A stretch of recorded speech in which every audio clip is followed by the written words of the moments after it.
As your senator, building a modern transportation system will be one of my priorities because investing in transportation is investing in our people. For many working families, transportation isn't just about getting from one place to another. It's about opportunity. It's about keeping a job, getting an education, and building a better future. A strong economy depends on a strong middle class, and a strong middle class depends on having the tools people need to succeed. That's why transportation matters. When workers can get to work reliably, business can grow. When businesses grow, jobs are created. And when jobs are created, families thrive. Imagine a Guam where opportunity is within reach for everyone. I'm Donna Munikanata, and I approve this message. Gosh, it has been such a beautiful first day of the week. And I was chatting with my friends earlier today. We were talking about just how blessed we feel. And so on this Sunday, blessings to you all. I hope that you entered this week joyful and full of hope and promise and purpose and wanting a deeper understanding of what it is that we're supposed to be doing to help one another. It is the evening show. It is now 7:30, 7 p.m.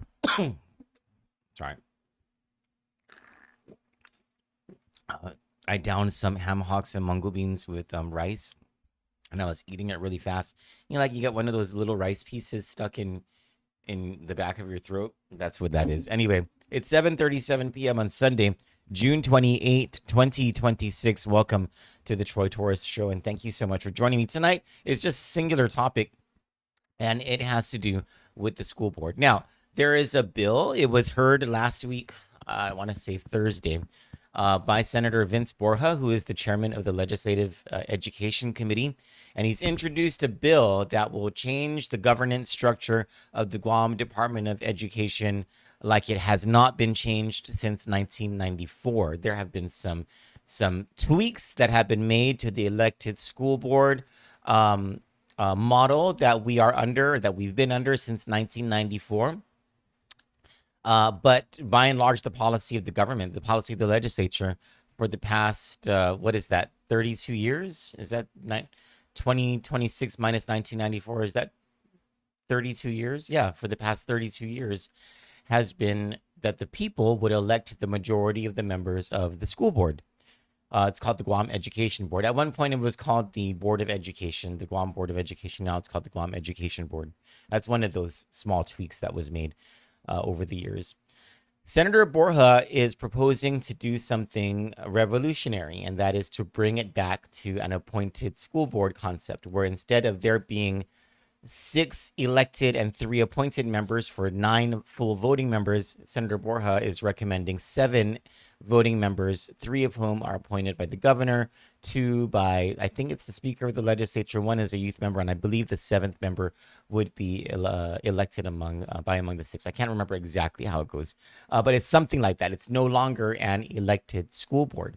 And he's not entirely married to the concept. He put the bill out, and in his discussions with us, he put the bill out to generate conversation and see whether this was where the public wanted to go. And he also fashioned the bill after public inputs from his town hall meetings. And so there is that, right? And I got to tell you though, for as much as I like Vince Borja, I think it's like a measured, steady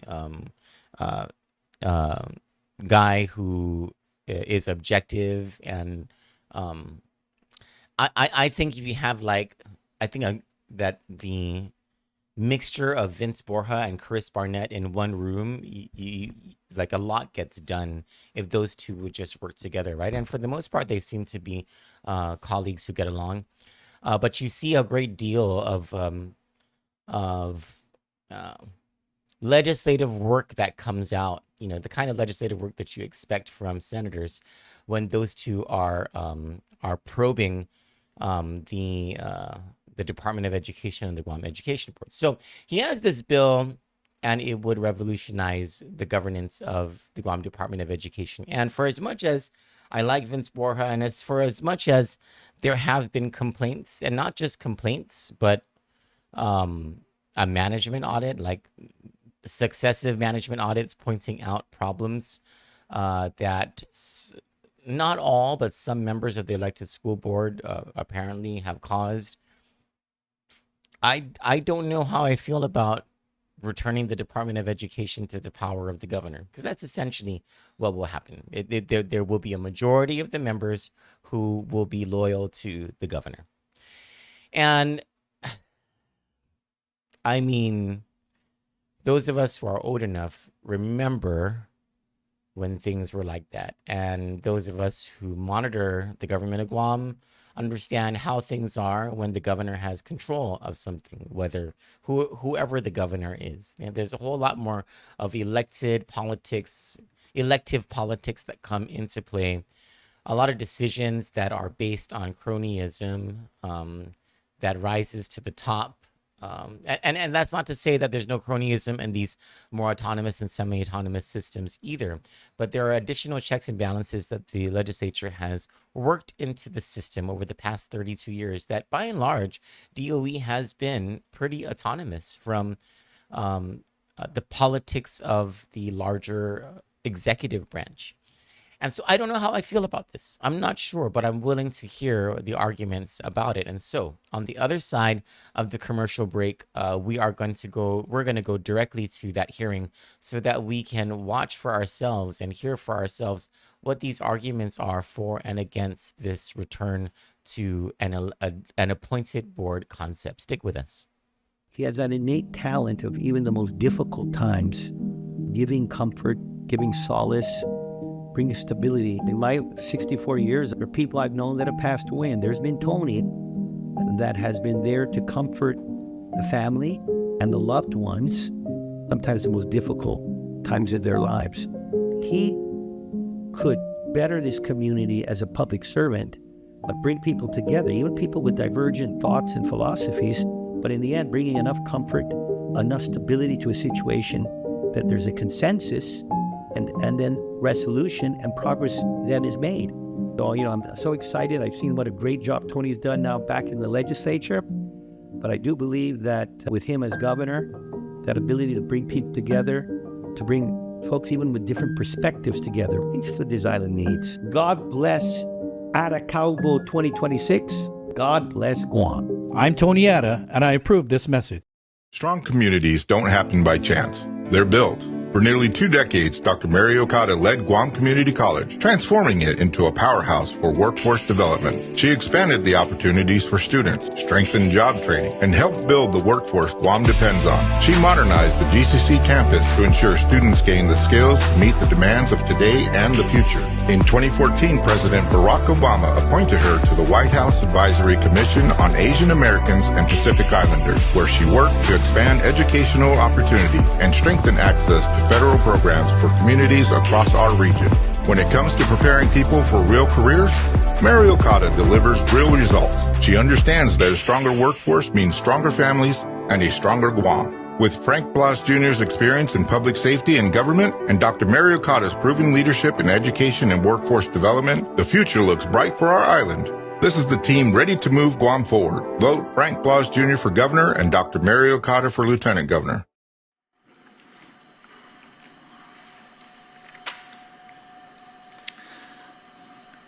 Before I do my opening, for those that are here to testify, they'd like to come to the table. We have Ms. Doris Bukikosa, Jordan Bukikosa, Dr. Ron McNinch, Mr. Kenneth Chargaloth, and Dr. Judith Gutherts. And I'll do my opening. Buenas and Hapade. I want to thank everybody here today and those watching for this public hearing on Bill 286-38. Thank you to my colleagues, the GDOE leadership, members of the Guam Education Board, educators, parents, students, and members of the community who are here to provide testimony. Bill 286 did not come from one meeting, one complaint, or one political moment. This bill came from the community. Over the past year, through town halls, oversight hearings, roundtables, school visits, community meetings across Guam, we have heard the same concerns again and again. Parents are frustrated by the lack of answers. Teachers feel unheard, unsupported, and in some cases, afraid to speak openly. School administrators are trying to keep campuses running while dealing with policies that do not always match the reality on the ground. And students are asking for what every child deserves: a safe classroom, a qualified teacher, working facilities, and a school system that puts them first. What we heard was not one isolated concern. It was a pattern. People are asking for accountability. They're asking for better communication. They're asking for who is responsible when things go wrong. And they're asking whether the Guam Education Board, as currently structured, is working the way it should. This is what Bill 286 is about. For the last few years, we've seen the administration say it has no power over education. At the same time, we've had a board that, for the most part, allowed management to figure it out on its own. That structure has left too much room for confusion, finger pointing, and delay. Bill 286, we're hoping, changes that. The bill moves away from the current hybrid model and creates an appointed Guam Education Board. And under this proposal, the governor has a role, the legislature has a role, and students have a role. Public education is too important to be governed without clear responsibility. When schools are struggling, when facilities are failing, when audits are delayed, when teachers and parents are not being heard, and when students are affected, the people of Guam deserve to know who is responsible. An appointed structure creates a clearer line of accountability. If a board member is appointed, then the appointing authority is responsible for that appointment. If that member is not following the law, not doing the work, or not serving students, there's a clearer process to address that. This is not about taking the people out of the process. It's about making sure the people know who is responsible. Bill 286 also gives the board the structure needed to bring whole of government approach to education.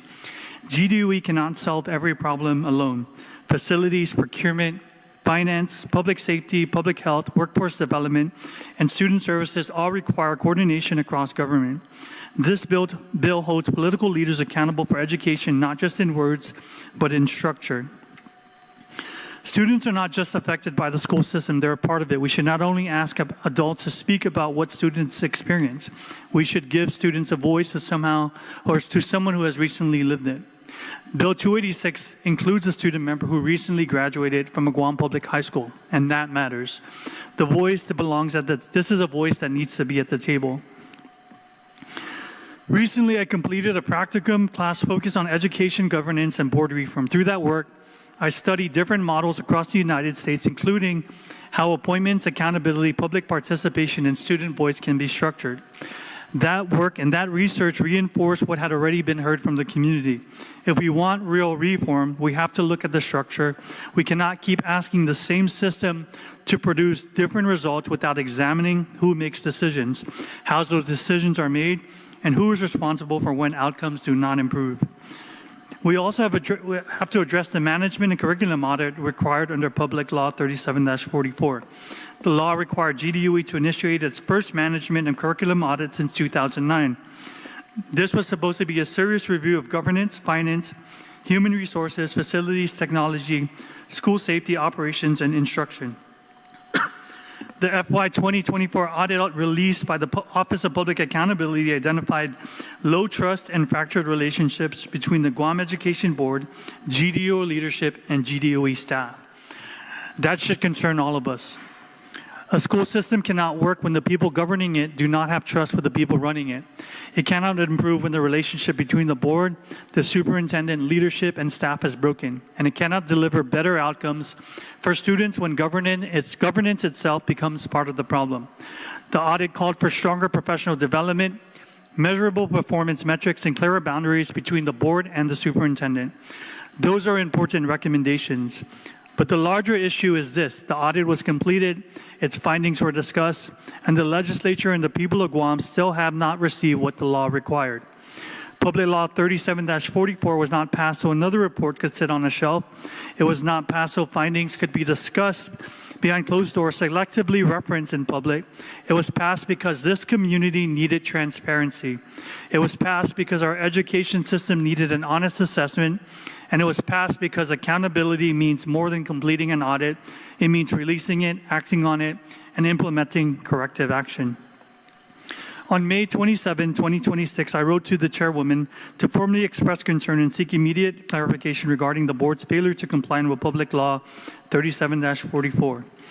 At the February 4, 2026 oversight hearing, the board indicated there were issues we wanted to clarify before the draft audit could be released publicly. Clarification may be appropriate in some cases, but clarification cannot become an excuse for a delay. As of June 24, 2026, 141 days has passed since that oversight hearing. 141 days since the audit was publicly acknowledged.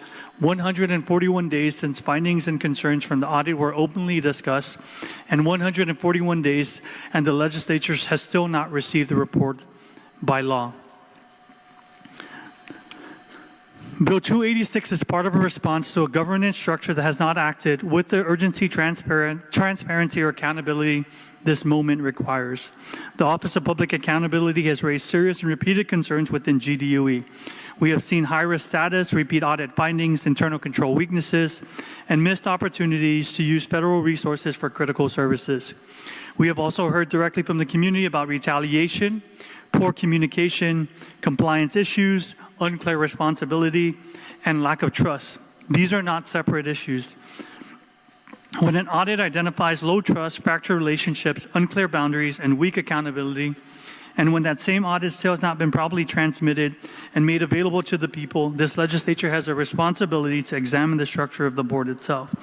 This is why Bill 286 moves away from the hybrid model and creates an appointed Guam Education Board. It gives the government a role, the legislature a role, and it gives the Guam recent public high school graduate a seat at the table. Public education requires leadership. It also requires oversight. This bill is not about attacking anybody. It's about strengthening institutions, making sure no board, agency, or office is above accountability, and it's about creating a governance structure that is transparent, responsive, lawful, and centered on students. The people of Guam have spoken through town halls, hearing school visits, conversations, and testimony. They have asked for accountability. They have asked for clarity, and they have asked for a structure that works.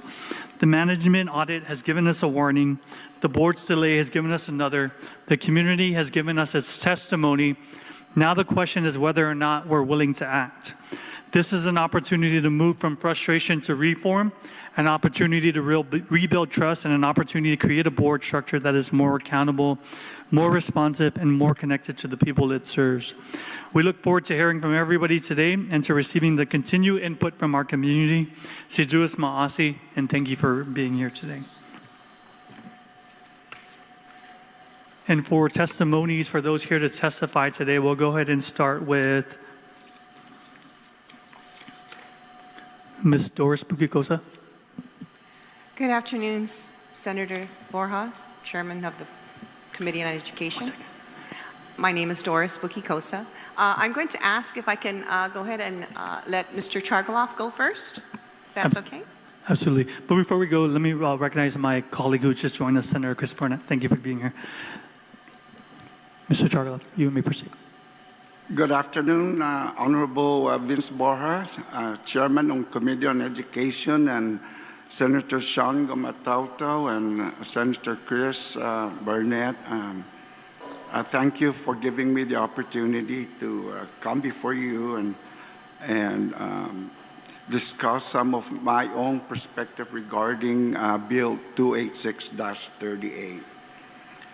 I respectfully submit this testimony in support of Bill 286-38 relative to the composition of the Guam Education Board. My name is Kenneth P. Chargaloff, originally from Inalahan and currently residing in Windward Hills, Jonia. Based on my years of experience in public education, I believe the governance structure proposed in Bill 286-38 presents an opportunity to strengthen the Guam Education Board and enhance its ability to serve the students and families of Guam. Effective governance and broad community engagement are essential to advancing the department's vision, improving student outcomes, and promoting efficiency and accountability throughout the Guam public school system. Although I left the fold from the Guam Department of Education 14 years years ago, the department remains close to my heart. Having had the privilege of serving as a teacher, school principal, associate superintendent of schools, and member of the Guam Education Board, I feel compelled to share my perspective and respectfully encourage thoughtful consideration of Bill 286-38 with several recommendations regarding the proposed language. With respect to subsection 3102.3a, the bill authorizes the Governor of Guam to appoint 4 voting members, subject to the advice and consent of the legislature, with the appointment staggered over 2 terms.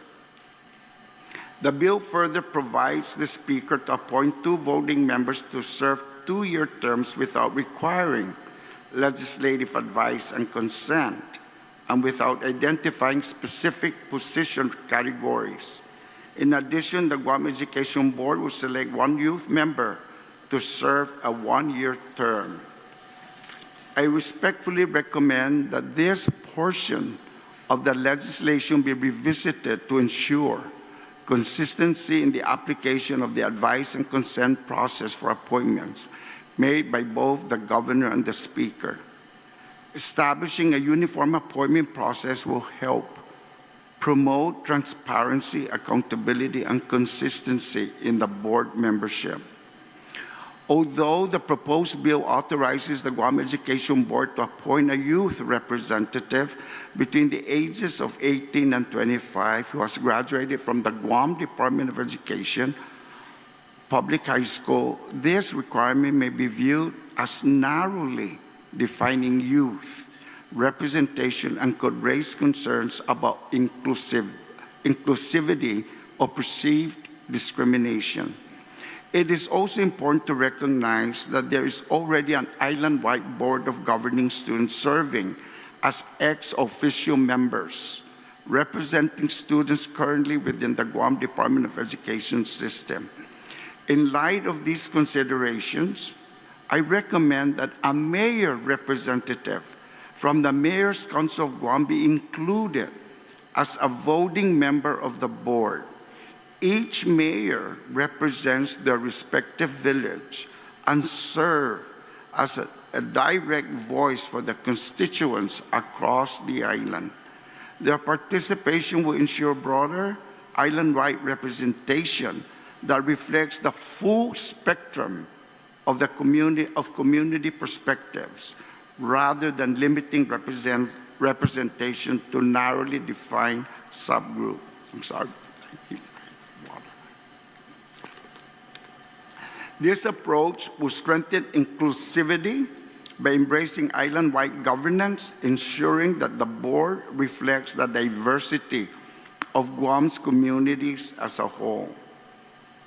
Additionally, on page 9, subsection 3103, line 19, the position of Associate Superintendent has been statutorily replaced with the title Deputy Superintendent. Consideration may be given to clarifying the rational implications of this change to ensure alignment with the Guam Department's organizational structure and responsibilities.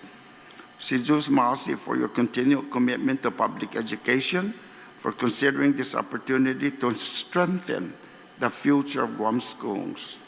I respectfully support Bill 286-38 with minor revisions noted above, and appreciate the opportunity to provide this testimony for consideration.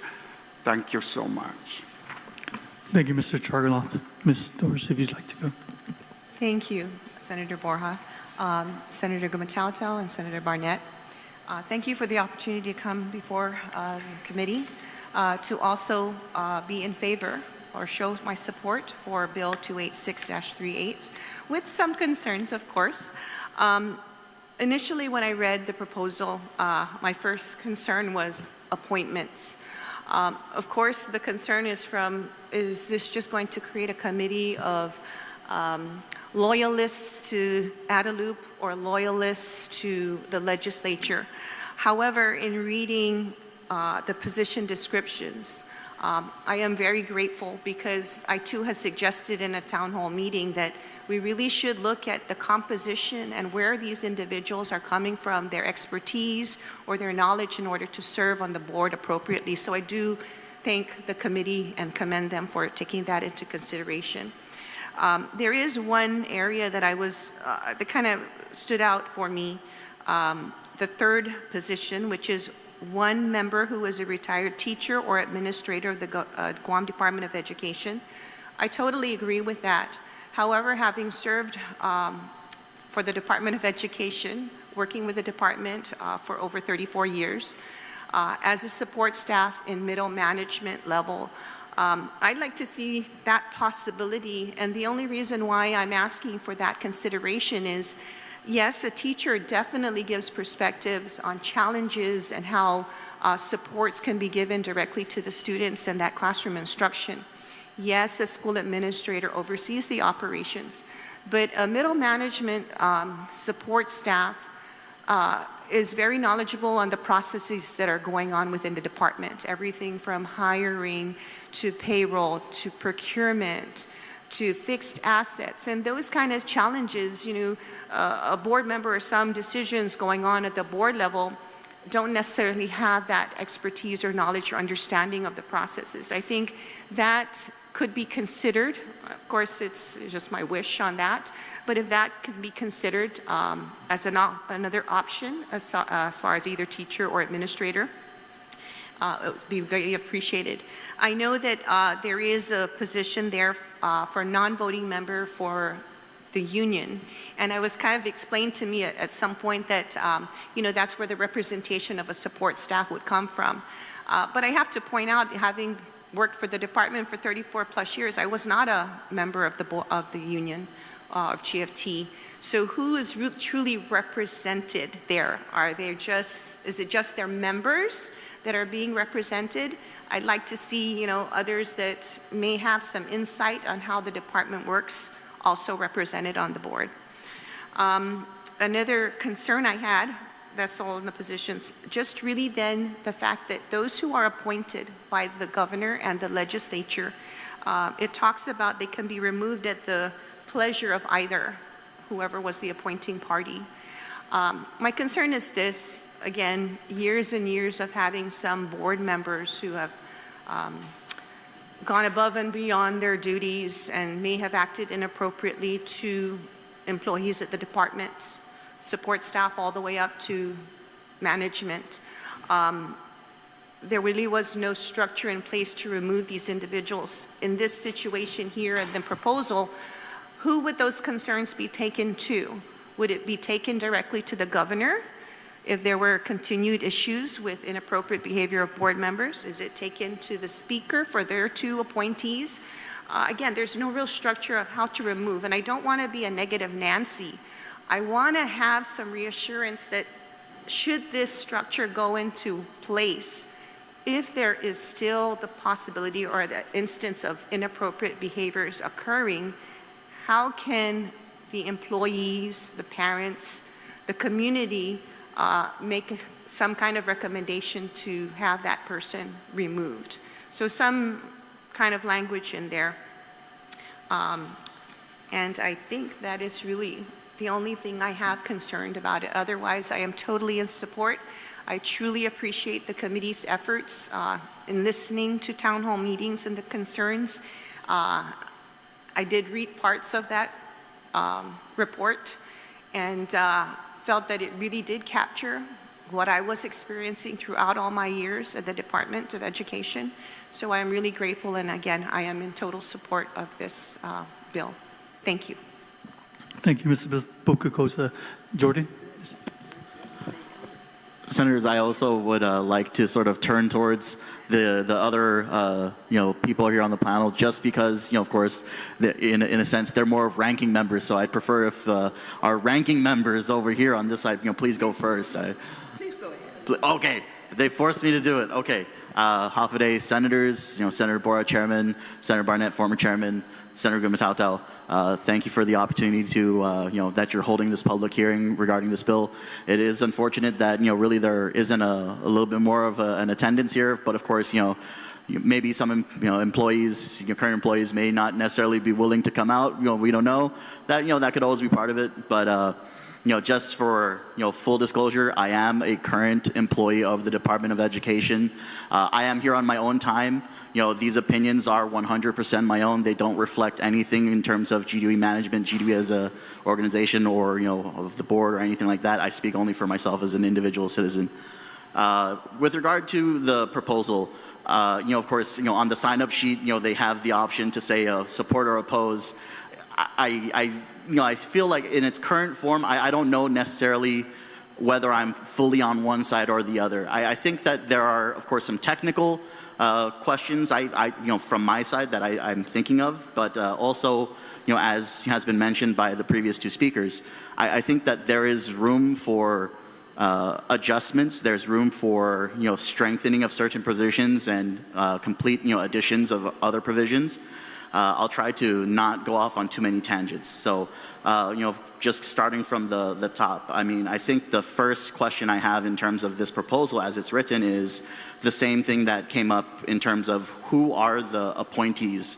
I strongly advocate, same thing, not just because we share the same last name, but because I truly feel that, with the current breakup of the members, I don't know necessarily that a retired teacher or principal necessarily has the same viewpoint or is advocating for the same things as, for example, a more recently retired central office staff or something like that, right? And this is not to sort of pit the two against each other. Oh, is it the schools versus central office? It's I think that both sides need representation in terms of what is the work that they're doing and who is advocating for them. It's the same sort of question that comes from what was brought up in terms of the GFT. There's a question of, yes, the GFT represents employees, but the question comes, what is the priority of GFT? If the priority of GFT is the implementation of the collective bargaining agreement, then that has next to nothing to do with GDOE central office employees. So really, if it came push to shove in terms of budget of a prioritization, of course, similar to how previous superintendent and the current superintendent are sort of breaking up the monies, the prioritization is always going to be, we'll try to prioritize the school staff, but to what extent is that to the detriment of the central office divisions and our ability to sort of continue to do our work? So that's one area where I think having that consideration for whether it be an additional one member or maybe switching out one category for another category, that be taken into account. For the youth representative, because it was just brought up, for me, I think I generally understand the thought process behind why we want to have youth representation, because of course it's 18 to 25, so they've been recently in the department. They should have some recent recollections of the sort of issues they had. This process was slow. How do we sort of implement policies to improve that process? So for me, I think that there is value in having an 18 to 25 who is specifically recently graduated from GDOE. So I not to disagree with the former chair of the board, but I think that I think there's good cause to leave it in there. Second question, moving on, it's the same thing as sort of in terms of the appointing authorities. So for me personally, I don't have a horse in the race in terms of the, for example, prior board members from other commissions who were, ostentatiously removed from their commission memberships, right? We've had it, whether it's CLTC or other areas, right? So for me, when I see at the pleasure of, whether it be the governor or the speaker, I think that there's a little bit of concern, because we don't necessarily want it to be all about politics or like what happens if the appointed member disagrees or votes a certain way that the governor or the speaker don't like, and then now we're going to say, oh, because you've voted a different way, I'm going to remove you. So I think that perhaps if there was a way that we could, of course, we want the legislature and the governor to both be involved, but not necessarily let it be at the pleasure of them. Let them make the selection, let the legislature do the advice and consent process. Even for the speaker, because I don't know necessarily that the person appointed by the speaker and what's the utility of making the person selected by the speaker go through the appointment process when it's the speaker who's selecting them, right? So there's questions on that, of course, but I think that there's more value in having them undergo the public hearing process, regardless of whether it's the governor or the legislature. And then for removal, rather than let it be at the pleasure of, and it's just I sign a letter and say, sorry, I don't like you anymore, I'm cutting you off, I think there would be value in making it something that's a little bit more comprehensive. So I'm thinking, would it be possible for us to sort of set up a scenario where, we do it removal by petition, for example? And I think that this is sort of the strongest, voicing of public discontent, right? Is, if we can, say you have to meet a certain number of petition signatures to then, establish like a recall vote. Of course, this is sort of novel in the sense that we don't often have recall votes on Guam, but, I think that this would be sort of the most appropriate way to sort of depoliticize and ensure that if we're actually going to have complaints coming up against whether it's an individual board member or multiple board members, let this be the sort of criteria for what determines whether they've done such a injustice or they've gone so far astray from public opinion. So I don't think it's necessarily has to be like something at the level of GEC where we're talking about 100 signatures and you're good to go. Let's make it a moderate amount of signatures where it actually requires a decent amount of work and a decent amount of people to agree that yes, we don't agree with what this board, our appointee, is doing. We agree with trying to remove them. That's it for that. Sorry. Moving down, of course, there is now a sort of a technical question. So in the breakout of the appointing time frame, right? So it says that we're going to appoint each of these people for 2-year terms, and then at the end of the bill, it says that it's going to be effective upon the end of a certain term for certain board members, current board members. So the question here becomes, there are certain members who are appointed, who are 3-year terms. So the question is how would it work in terms of lining up when that board member's term ends and the start of this new system? Because I think that there may be some overlap. So on a technical sense, there might need to be some review of that to determine if it actually lines up, to make sure that it actually is actionable. So that's the one thing I would say on that. Outside of that area, just because I think this will be my last point, just because it kind of extends a little bit beyond. I don't know if it would be rule germane if you were to try to adjust it. But there is, and this is now my perspective as a current employee, in terms of GDOE, the department versus the board's opinions, right, is I think that there needs to be some clarity in terms of what are the roles of the board versus the superintendent. And the reason why I bring this up is because, of course, there's always this sort of fight between, there was always, not necessarily now, I think, now the GDOE management and the board are relatively friendly. They're trying to maintain good relationships, which I think can be seen as an improvement for some. Some others may, not see it necessarily as so good. But just in terms of really delineating, what is micromanaging, what is operational duties, what are, sort of these areas where we're saying the superintendent has authority. One of the major issues that comes to mind, right, is the board has a responsibility to approve and amend the GDOE budget as needed. That's coming straight from 17 GCA. There's a question then, of course, in each annual appropriation bill, the superintendent is given budgetary transfer authority. So there's a question now of, okay, so wait a minute, if the superintendent has budgetary transfer authority, then what does it mean for the board's responsibility to amend the budget? If there is no more, budget amendment necessary because the superintendent has transfer authority, does that then trump it? There's this question of what is the spend plan, and does the superintendent have sort of the flexibility to make changes as needed?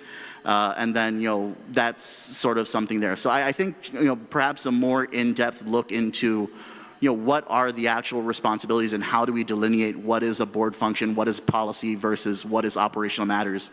And, of course, this is not necessarily to slight the board because, of course, I think, based on all of the different meetings that I've listened to since, Dr. Guthers has come in, I feel that, I see Dr. Guthertz, has a lot of love for, our students, our children, and a lot of love for the department to really see us succeed. But, I think that it just needs to be really delineated, because at this point there's a lot of overlap in terms of, what the board is, making sure the superintendent is doing a good job versus is it the board is now trying to influence what operational decisions the superintendent is making. So this then, sort of gets into the question of, okay, so if the superintendent is making decisions that don't align with board opinions or opinions of certain board members or opinion of the board as a whole, now we get into the issue of, okay, so the board selects the superintendent and has the authority to fire the superintendent. What operational flexibility is there really? Because at the end of the day, the superintendent is subject, hired and fired by the board. So I think that that's also another area where I think that it would be beneficial for us to review, because it's the same thing. If we can hire a superintendent, that's perfectly fine by me. Same thing, appointing board members, perfectly fine. But I think in terms of removal of a superintendent or removal of board members, that's where I think we should maximize public input and let the public be the one to determine, are we discontent with a superintendent? Are we discontent with a board? And let that be the determining factor. So all that being said, I appreciate again the opportunity to speak on the matter. I hope that the ideas can be considered, given a fair shake. And I think that it would it wouldn't be bad to even have further public hearing, because I think that we really need more people to sort of give their opinions on this, instead of rushing into changing it, because we want to remove it from elected and just make it appointed, right? So I think that this kind of proposal is of such magnitude that it deserves a lot more input than just those who are just showing up. I think we need to really put it out there and say, we need to hear what people want. All right, thank you very much. Thank you, Mr. Bukakosa. Dr. Guthertz.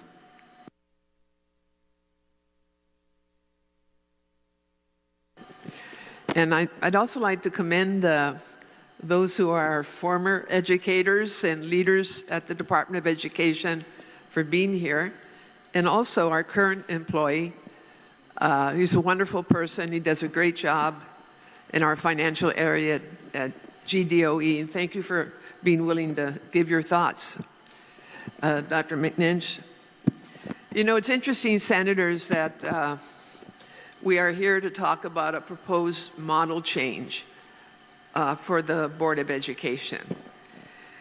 And I have a lot of experience with previous boards of education. I was a first appointed member of the Department of Education's Board of Education during the governorship of Paul Calvo. I had just come back from graduate school, and Governor Calvo asked me to please sit on the board, and he appointed me, and I was confirmed by the legislature. And then later on, the legislature passed a different board law establishing an elected school board for the Department of Education. And I ran, and I won a position on that board. And that was during the Superintendent Gloria Nelson's time. And maybe halfway through our term, then Governor Ada decided that the Organic Act did not allow for an elected school board, because the law at that time, the Organic Act, congressional law, said that the governor of Guam was responsible for public education, public safety, and public health. So he challenged the organicness of the elected school board, and he won his case. And we were subsequently dismissed as members of the school board. I'll never forget it. Former Lieutenant Governor Frank Bloss came to one of our school board meetings, and he brought the police officers with him to remove us from the Department of Education building. It was quite a scene. It was extremely interesting at that time. So then the senators were quite upset with that happening, and so they petitioned Congress to amend the Organic Act to allow the people of Guam to decide how they wanted to administer and lead in terms of boardsmanship the Department of Education. And Congress responded, and they amended the Organic Act to say that the people of Guam will decide how to administer their public school system, and the legislature representing the people of Guam passed the elected school board law that's currently in place. Again, I participated in that election, and I won and served on the board at that time. And then we are here today again. Now, I give that background to you to let you know that we've tried different models on the island. And I'm very happy, Senator, that you participated in some activity to learn more about different education models, right? No model is perfect. And my personal perspective is I'd like to see improvements. And if it means that we forego the elected board because the school system would work better with an appointed board, I don't object to that at all. I do not object to that. I want what's best for the children of Guam and Guam's future. In the current board system, and I've been on the board about 1.5 years, there are some deficiencies, and there are times, Mrs. Pupukosa is correct, that create a little confusion as to who does what. However, my interpretation of what we do as a board is we have our monthly meetings. We handle the agenda together with the superintendent. We set the agenda. We vote on those matters that require board consideration. And I have to say the board is very careful in how they vote. They're very independent members there, and they try to choose the best course of action for the school system. The board has board committees. The board committees meet, and they take up various agenda items for the board committees that relate to departmental activities. And we have a curriculum committee. We have the school calendar committee. We have the policy committee. We have the finance committee. So various committees of the board. And the board members give their input and their suggestions. But we don't vote on anything because we don't vote in committee. We vote only during board meetings on different things. But we try to give guidance to the school system as best we can. Now, you brought up the issue in your comments. I listened carefully to your comments, Senator Borja. And, you know, it's, for me, sitting here and hearing that, of course, it's very sad for me because most of your comments were very negative, to be frank with you. And you may have a basis and you feel strongly about certain things, and I respect that. But I do want to say that there's more good than bad at GDOE and on the school board. No one on the school board would intentionally try to hurt our school system, our students, our educational goals, right? We are very different from each other. I try not to interfere in things I know I should not be involved with. I don't overstep my duties as a board member or as chair. I always work through the superintendent. If there's a problem or issue that comes up and it's brought to my attention, I share it with the superintendent and I ask her to look into the issue because it's an operational, usually it's an operational kind of issue. If it's an informal complaint, if someone says something to me at a function and I want the superintendent to know there's a concern about this, I will let her know and I ask her to please look into it. I don't tell her what to do or how to handle it. I just provide the information. I don't micromanage. I have not seen Personally, board members micromanage. I don't spend a lot of time at the schools, primarily because I do not want to be accused of interfering with school operations. I will go to the schools when it's an honorific kind of situation, a graduation, an event. When I'm invited for a school function, I will visit the school, but I will never go to a school to direct them as to what they should do and shouldn't do. And I'm hoping that the other school board members act the same way. I cannot speak for them, but I do want to clarify that. Now, in reading the bill, as was suggested, I think there's probably some changes in order, right? I am concerned about senators appointing members to the school board. In terms of models, you have to go one way or the other. Either you have a fully elected board or a fully appointed board. And in terms of public administration, and you understand public administration, it's not common for legislative bodies to appoint people to boards and commissions. And I know we've seen a few where that's happened. GVB is one area that we see that in. And there may be a couple others. But my recommendation would be that the appointing authority should be the chief executive. In addition, I'd like to recommend that you consider looking at the current board model that we have for the Public Utility Commission and for the CCU. The CCU is an elected board, of course, but they are empowered to do what they do at GPA and GWA.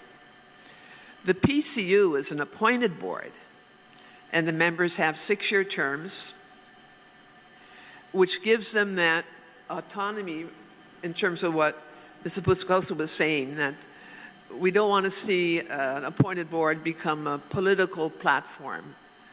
We want to see an appointed board act with independence. And you might see a better outcome if you give the board a longer tenure after they're appointed, because I don't think anyone on the PUC is beholden to any political interest in reviewing the recommendations of the Consolidated Commission on Utilities and making decisions on rates and infrastructure investments by our utilities, by our airport, by the Port Authority, whoever falls under their jurisdiction. I would also suggest, with great sincerity, that we don't be too specific as to where the board members should come from in terms of identification with groups or representation of specified stakeholders. I'd like to give the appointing authority more freedom to make those decisions. And the reason I say that is because there's different periods in time where you may want to not have such structured appointments. You know, if we're going through serious financial difficulty in the government, we might want to have some board members that have more financial experience, more experience in dealing with funds, rather than someone from the union or someone from this group or someone from that group. So you give the appointing authority, more freedom to determine what is needed at this point in time in our school system so that it operates well, operates smoothly, and has the right policymakers on the board to help direct the direction of the school system, right? So that would be one of my recommendations. And I also would suggest, and I think, again, you brought up the point that where do people go if they have a concern about the board members? The idea of having a petition to recall board members. We can do that right now. We don't need a law to allow that, by the way.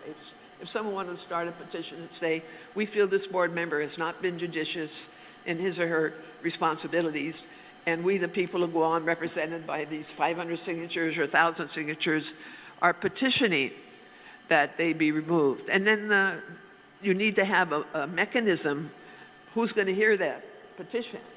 See, there's no mechanism for that. So you'd have to develop that as part of this recall movement, right? But I would suggest that, just like right now under the law, all of us are subject to review. If we do something wrong or improper, we could be brought before the Ethics Commission, right? That includes all board members and appointed officials, elected officials, classified, unclassified. It doesn't matter. That's one review group if it's a question of ethics and integrity. And then we could also request perhaps a review by the Attorney General's office if there's a board member that may have overstepped the law and how they're conducting themselves. We can ask for an independent review from that office to guide some action. But there needs to be, I would say, an external review system rather than internal review system. If there's questions about board members performing their jobs or overstepping their bounds or doing something improper. We do have some existing entities. We also have the Civil Service Commission that you can designate them as an additional duty to review complaints against board members throughout the government of Guam for overstepping their grounds. I'm sure the legislature wouldn't want to do the reviews. So you take an existing entity that has the ability to do it, to have an unbiased hearing, and then to evaluate, and then to give their recommendation to the appointing authority. It should be the appointing authority that would remove a board member who's not performing their duties according to the law. As I said, I think others may disagree with me. I'm sure Dr. Minich may have a different perspective.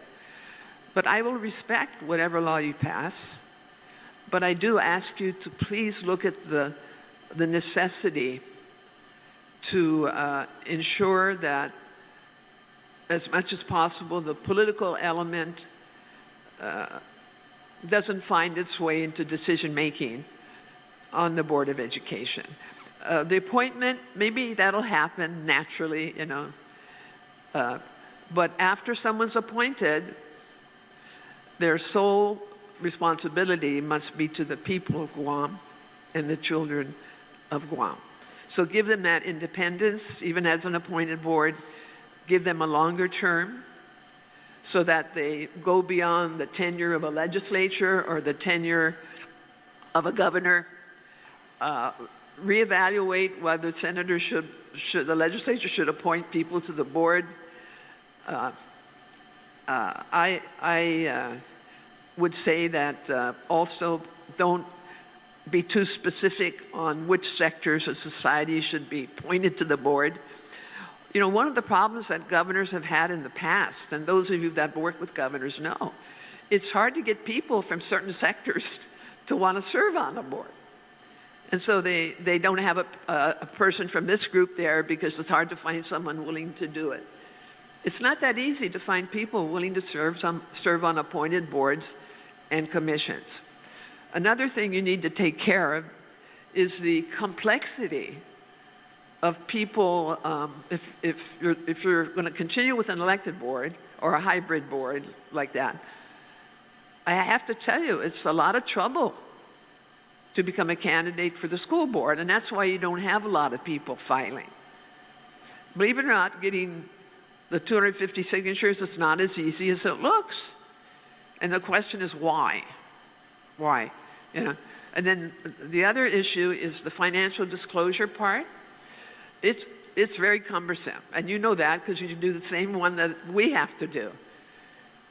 And if you want to know about someone's life, you know, who they owe money to, how much money do they make, what do they own, it's all there. It's all there for the world.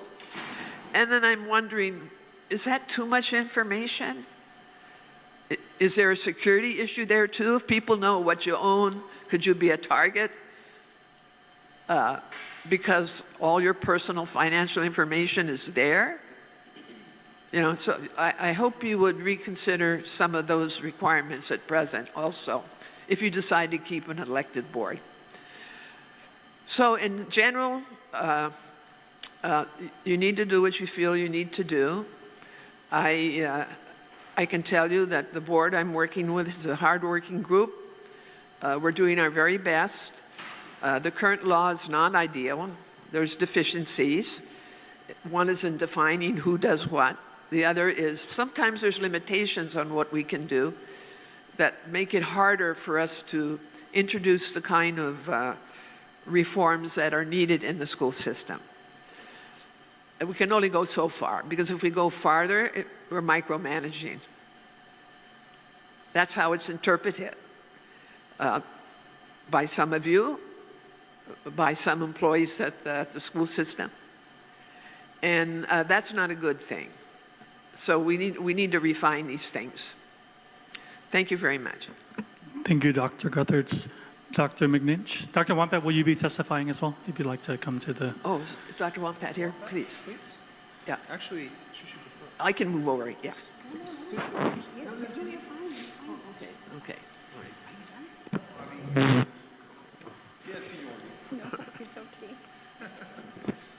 She's a former speaker, so she has... Seniority, okay. Thanks, Dr. Wampat. Thank you very much, Senator. Senator Borja, Senator Gumatauto, and Senator Barnett. I'm back. So, buenas, Chairman. I'm submitting, well, I have to do some typing over again, but I'm going to provide written public testimony on Bill 286-38. And there are some notable characteristics and differences, of course, I'd like to go ahead and share with the members here and the listening audience. Is to clarify Bill number 286-38 COR eliminates the public's participation in determining the board's composition. Existing law allows the public to elect 6 of the 9 voting members. The elected members serve 2-year terms. The governor, with the advice and consent of the legislature, appoints 3 members who must be one of each of the following: 1, employed in an upper management managerial position in a private business. 2, a parent of a student enrolled within DOE. And 3, a retired teacher or administrator of DOE. These appointed members serve a term for 3 years. The purpose of this, at the time when former Speaker Mark Forbes and I actually wrote this legislation on the composition of the board, trying to find many different possible options and making sure that when individuals are elected, they're not necessarily be able to fill any of these 3 in which then they are to be appointed. So what Bill then 286-38 will reduce the number of voting board members from 9 to 7. All 7 voting members are appointed by the governor, 4 of them, and the legislature 2, and the Guam Education Board 1. The governor's appointees of 4 must be one of each of the following: the same 3 criteria that is set forth in existing law, which is good, plus a single new criterion, which is a member of the general public. The legislature retains its right to advise and consent to the governor's 4 appointees. The governor's appointees' term of service are reduced from the existing law, which is 3 years, to 2 years. On the legislature's appointees, 2 appointees are not limited to any categories like the governor's are, but they must qualify to be, yes, a U.S. citizen, a resident of Guam for at least 5 years immediately preceding the term of appointment and during the term of service, not to be a felon, not to have been convicted of a misdemeanor involving criminal sexual conduct or a crime of moral turpitude. And then they must possess a high school diploma or equivalent and be at least 18 years of age at the time of the appointment. So neither the governor nor the board have any right of advice and consent regarding the legislature's 2 appointees. The legislature's appointees serve at the pleasure of the Speaker of the legislature and may be removed with or without cause for terms of 2 years. In addition to voting members, the legislature provides one of the 4 ex officio non-voting members of the board. The bill also provides that the legislature itself would have a non-voting member of the board in the person of the chairperson of the Committee on Education or his designee. This is not provided for in the existing law. The other 3 ex officio non-voting members would be the President of the Mayor's Council or his designee, the President of the Guam's Federation of Teachers or his designee, and the chairperson of IBOX of his or her designee. All these entities are represented by ex officio members in existing law, but the proposed law allows only for those officers from those entities or their designees to be members of the board. The one voting member that's appointed by the board must be a youth representative, GDOE high school graduate between the age of 18 to 25. The GBE voting member serves 1-year term. So neither the governor nor the legislature have any right of advice and consent regarding the board's one appointee.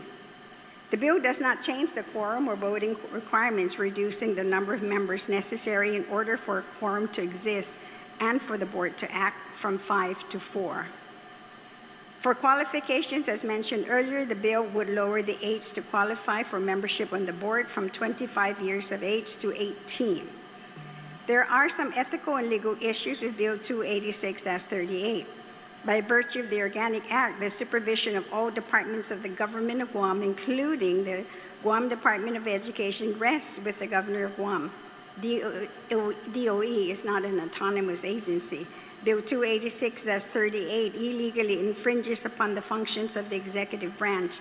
Bill 286-38 does not limit itself to changes which would improve the execution of existing Guam Education Board. Instead, it proposes a completely new and untested paradigm shift by not only eliminating all board members but by enabling the legislature itself to appoint voting board members, and by authorizing the legislature itself to have a permanent direct seat on the board, making it law for the chairperson himself or a member of the board.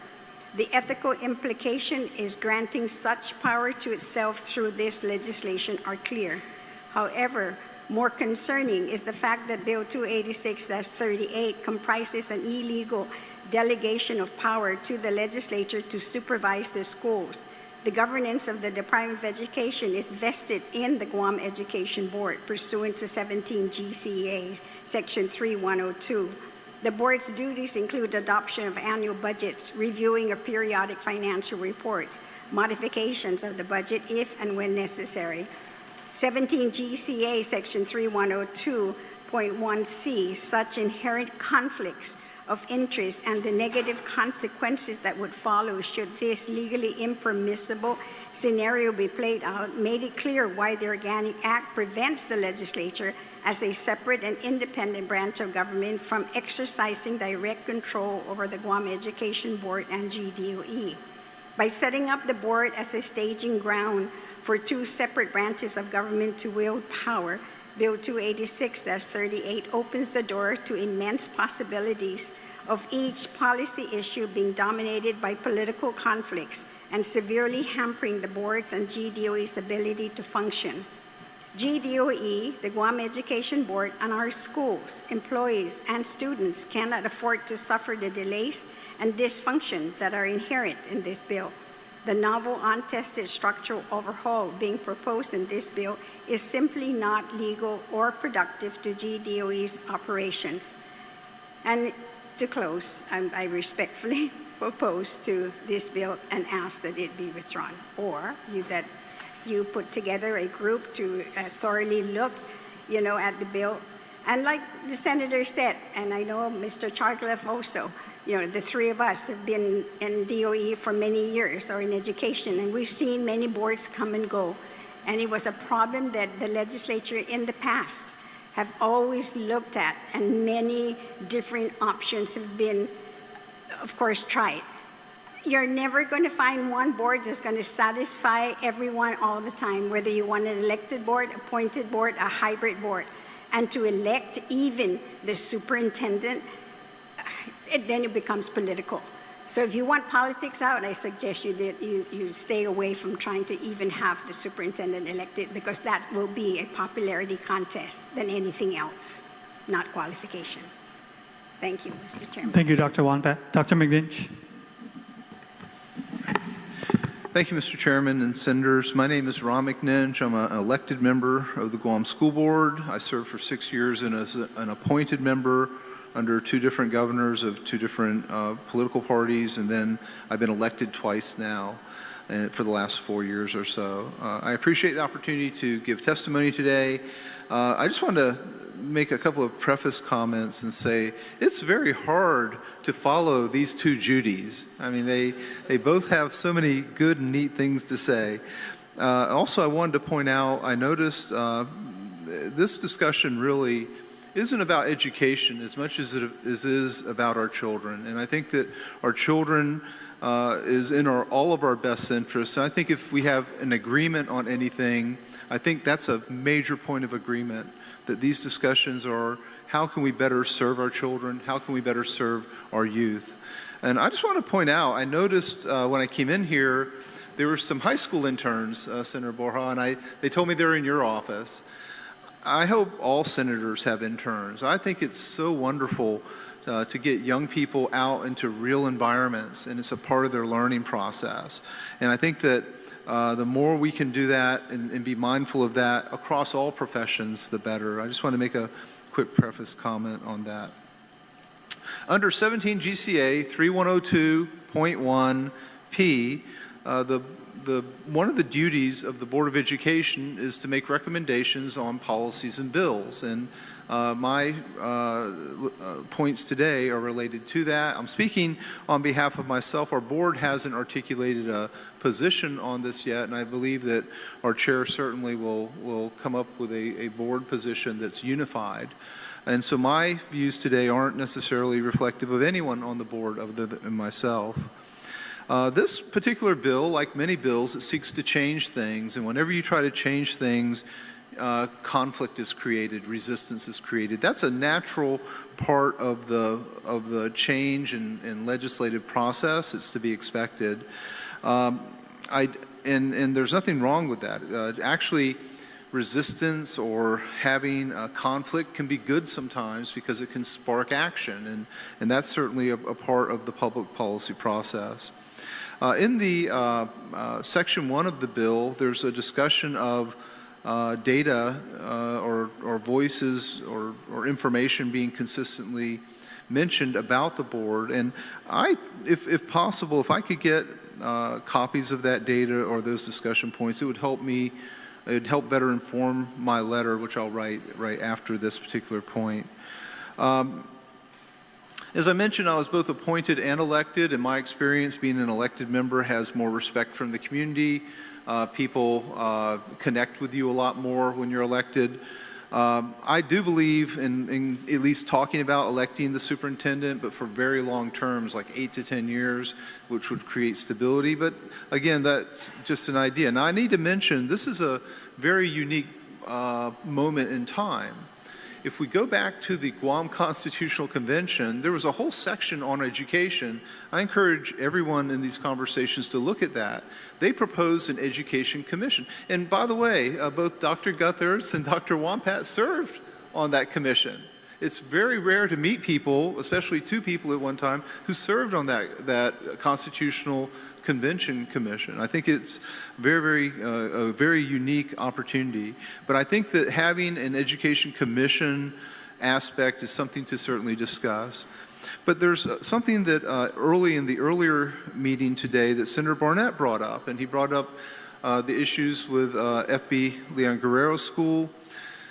I'm a big advocate myself of site-based schools with individual school boards, where you have the parents and teachers and other major stakeholders at the school, and then they become the advocate for that school, along with the mayors, the village mayors. They become the experts in the conditions of that school. And then the education, Department of Education is the central, administrative function, of course. But I'm talking about in terms of school elements. And so in a way, I've suggested take a look at virtually making every public school site a charter school, giving the parents and teachers the ability to have that direct voice. And I think that there's something that could be said to that. I have another couple of general suggestions about best practices, what I think would be good for the Education Board. And these are just ideas. I think, as Dr. Guthers mentioned, the PUC has 6-year terms. I think 6-year terms are great. I think if we have 6-year terms, we should stagger. I think that all 9 members should be elected with 3 elected per year. So you get, or per election cycle. So 3 board members could be elected per election cycle. That'll increase the competition and reduce, just only having 6 people run for 6 positions, so to speak. I think the 18-year-olds should be able to run for the school board. And I think it would be a great, neat opportunity to see young people get themselves elected. If you appoint young people to boards like this, they're not respected as much. And I've seen that not only on Guam kinds of boards, but also nationally. I was on the NASB board for many years, or for 5 years.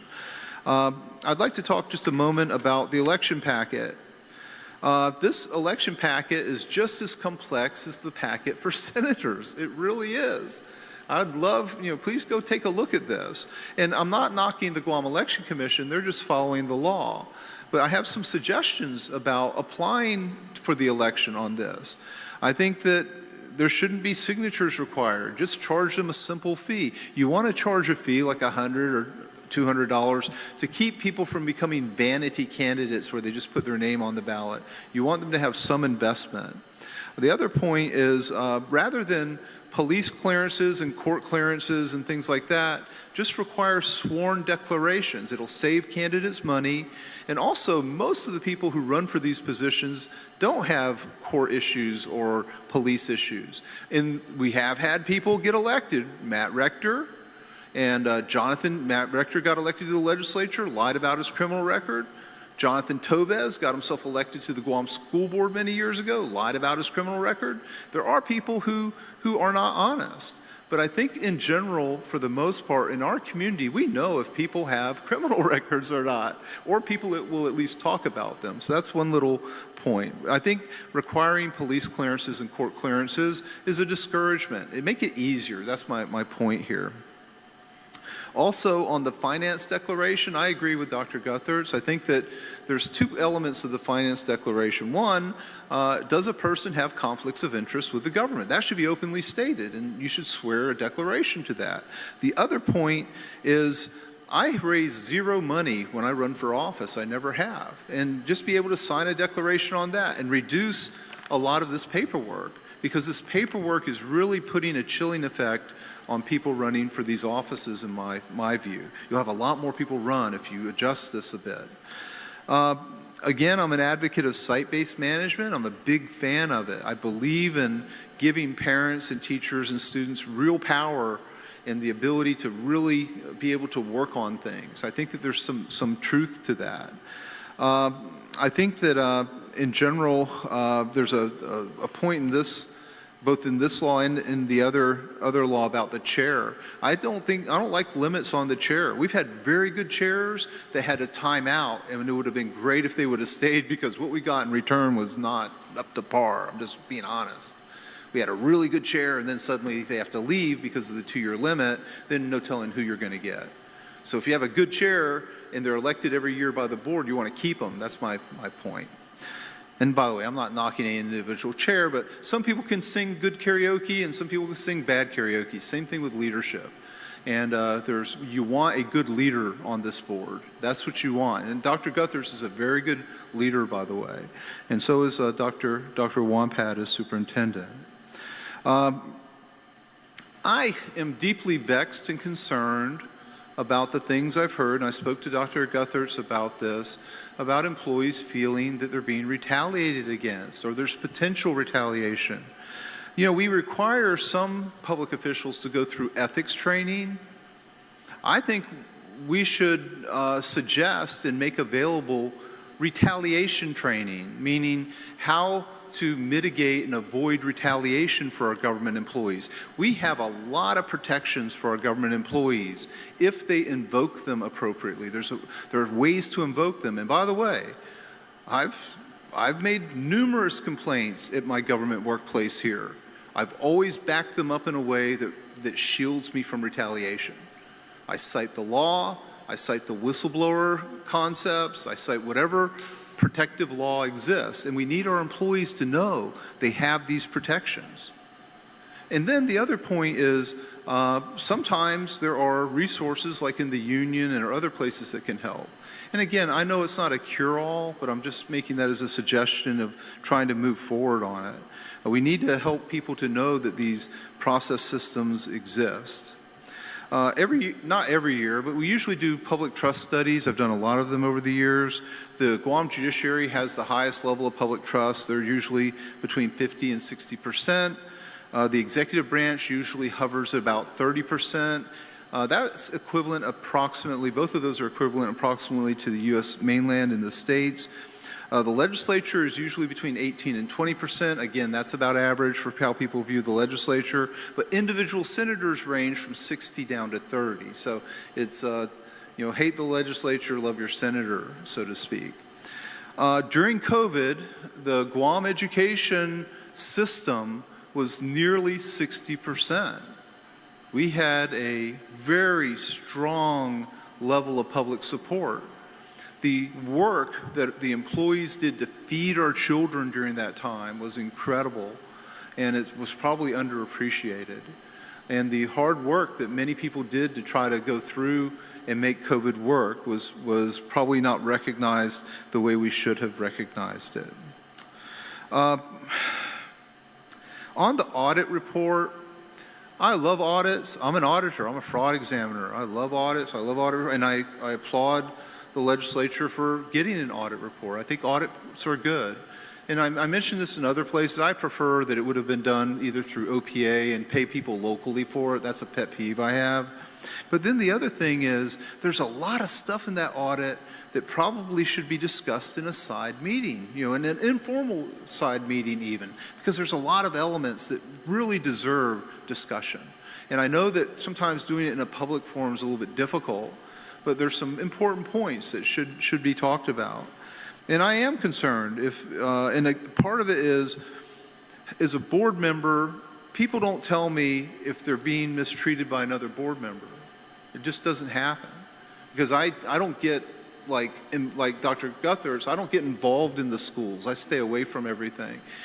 If I had heard about that, I would have done exactly what the law says. I would have referred it to the chair of education and said, there's been a complaint, or first I would have discussed it within with the board chair, but then according to the law, you refer it to the chair of education. That's what the current law says. And I'd like to encourage all members of all boards everywhere, read the laws that govern your organization. It'll really help a lot. Finally, regarding removing board members, I have asked board members to step off the board when they weren't doing their job. I've done that. I've done it more than once. I'm not bragging about it, but there are reasons that they weren't doing very well on the board. It wasn't because they didn't have a work ethic or anything else. Sometimes they had conditions that made it difficult for them to serve. As responsible board members, we need to be able to have peers tell us very frankly if they're out of bounds. At open board meetings, I have said, excuse me, Mr. Chair, I think our fellow members out of bounds here. I think this is micromanagement. I've done this openly in the board meetings. But regarding the thing about individual interactions with individual board members, I don't hear that as much. And part of it is, and by the way, part of it is maybe because I'm almost a foreigner here in some ways. I don't have family connections like a lot of other people do, or things like that. So I don't hear about things like that. But I do listen to employees when they talk to me, and I think that that's a part of it. But I believe that removing board members, the board itself, in the current context, can remove board members if there's cause for it. There's a process for it in the statute, in the law. Senators, I'm going to write this up in a letter. I'm going to discuss it with my peers and get additional input. I greatly appreciate the views of our other board members. I don't know the gentleman at the very end, the school team. What's your name again? Jordan Bukikosa. Yeah, very impressed with that. Very good. I like finance folks. But Senators, thank you so much for allowing me the opportunity to say a few words today. Thank you. Thank you, Dr. McNinch. And now we'll go into questions. We'll go ahead and start. I'll go ahead and start. You know, I'll start with the comments in regards to your response to my opening, Dr. Guthertz. You know, and I'm going to say this from a place of I have a lot of respect as your student in the BBA program. I was your student recently under the master's program. But you know, the place that I come from, especially when it comes to the board and the advocacy that I have, not because my wife is a school counselor or her family. This comes from a place of listening to, hundreds of, even before I ran for senator, you know, it was no secret in regards to the issues at the Department of Education or the issues on the board.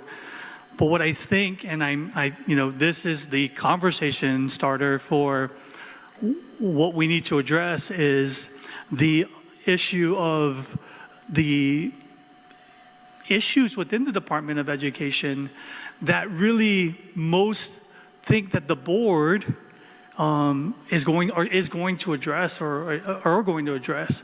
With my experience as the education chair over the last year and a half, every single issue that has happened, whether it be finances, assaults, you name it, not once, and I'm saying this from my experiences as a chair, and I'll leave it up to the former chair is that not once has the board ever stepped in publicly and say, we take full responsibility or we will address this issue.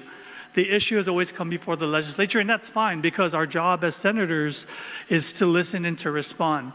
I think, no matter how small or how big the issue is, it's our obligation to respond to our constituents. I think the big problem that I have, or that I've always had over the last year, is that it's only grown over the last year in regards to concerns in GDOE employees not feeling and that they can speak up or they can go to board members or board members addressing the issues that employees have raised within the Department of Education, whether it was to a senator that was probably brought up in a public hearing on oversight or through them bringing it up through their leadership.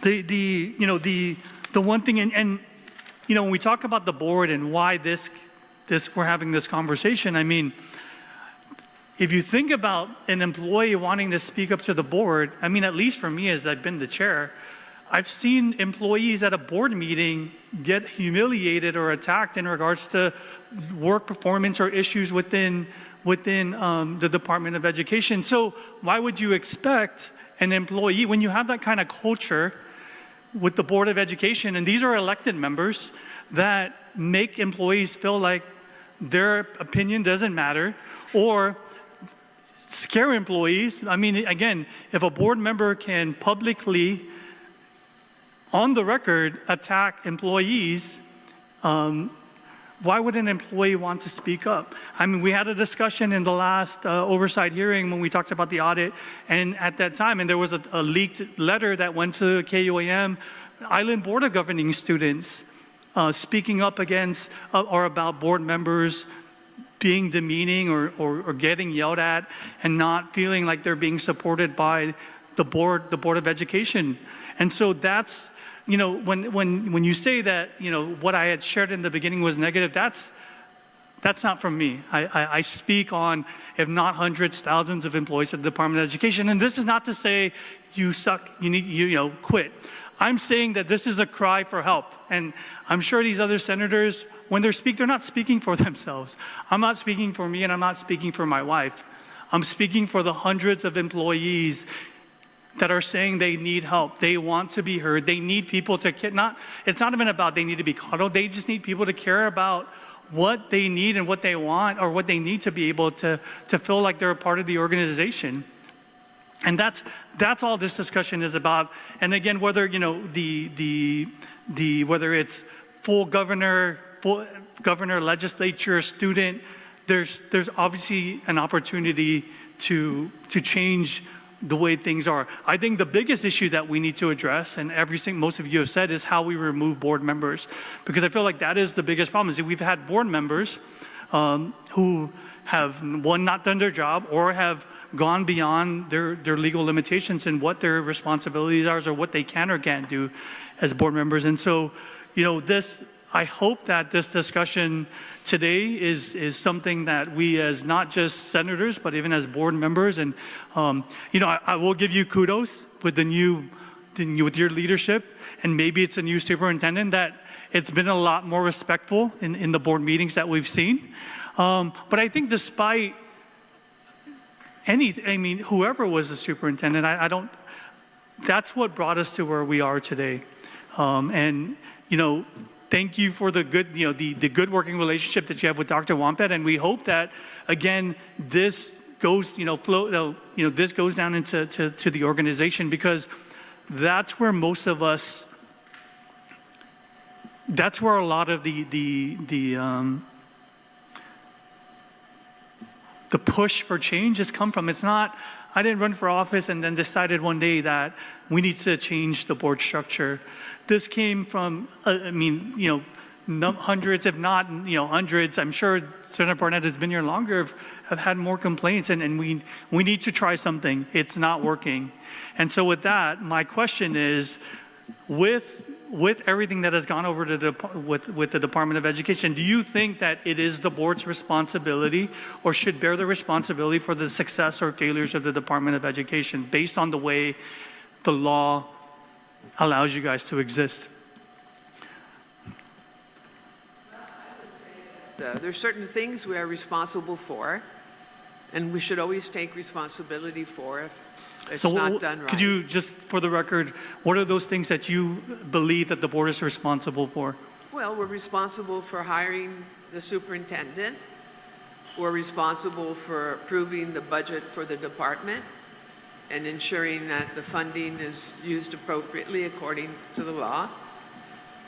So with that, let me ask you, since you're saying that it's your responsibility to ensure that they're using the money in accordance with the law, yes, correct? With accountability, so with yes. What just happened and what we talked about earlier this morning in the oversight hearing, what responsibility does the board bear in regards to some of the things that we're saying that may lead to legal action because of spending money that should not have been spent? Was there any oversight from the board? First of all, it has to be based on mutual trust between the board and the organization itself. And there's a lot of information that's not shared with the board, that we would never know that there's been funding decisions made that are not in accordance with the laws and the rules. That's been my experience. We learn about things after the fact, not ahead.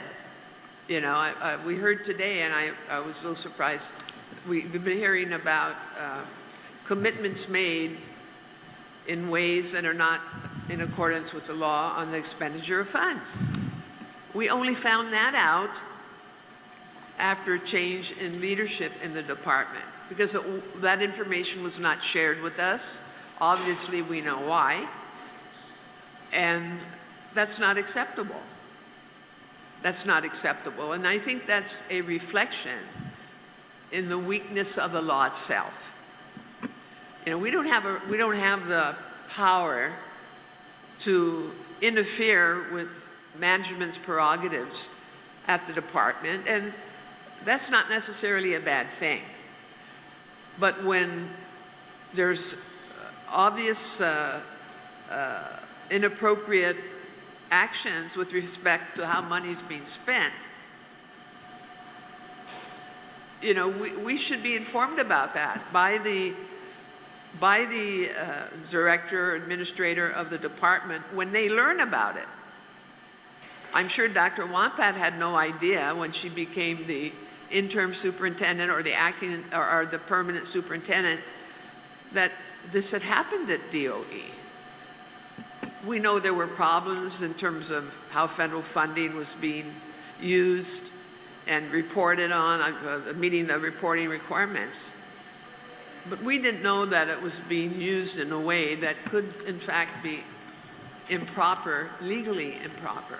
But with all these things that, how, during the last oversight and the budget hearings, GDOE has come in and said they're going through a phase of discovery, right? Again, my question is, what responsibility does the board bear to ensure that as Dr. Wampat continues her term as the superintendent, that we're not going to wait until the next superintendent to come in? Because if the board, you're saying the board is responsible for passing the budget, then in ensuring that we're spending government money in accordance with the law, where then does, what went wrong with the board not catching? Again, you're saying that there has to be a relationship between the agency and the board. So what do we do moving forward then to ensure that? Well, I'm sure that because of the current law, we deal with the superintendent. Superintendent has to be held accountable. Now, if the superintendent didn't even know that was happening, the former superintendent, how would we know? How are we to find out that money was being used, let's say, for entertainment, for meals, at the expense of federal grants? How would we know that? None of us were present at any of those functions where these meals were provided. I don't even think the superintendent was. So how do we find out? Maybe, I'm going to add a little humor, but maybe the same way they found out who HR was hiring all the time and who was traveling, right? I mean, if you guys, the board was very good at knowing who was traveling, who HR was hiring, and that's all I'm saying, Dr. Guthridge, is that. All the time. The board members complained about travel, and we encouraged the superintendent not to approve. So then, again, so who bears the responsibility for the actions of the Department of Education? We didn't have power over travel. That's an operational decision.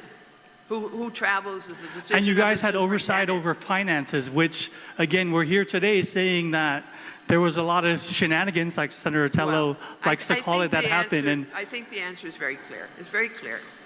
As you move towards a new model, you have to carefully think about how to see that accountability occur. Because of the restrictions and the limits of the school board, there's certain things we didn't know occurred, and that's very true. How can we be responsible for things that were not disclosed? Now we are aware, and certainly our superintendent is not going to allow those things to happen under her watch. And the current law, we would hold the superintendent accountable if it does. Thank you. Dr. Wampat, I just have to ask, because, when you were the advisor to the governor, we've had this discussion, and we talked about the structure of the Department of Education.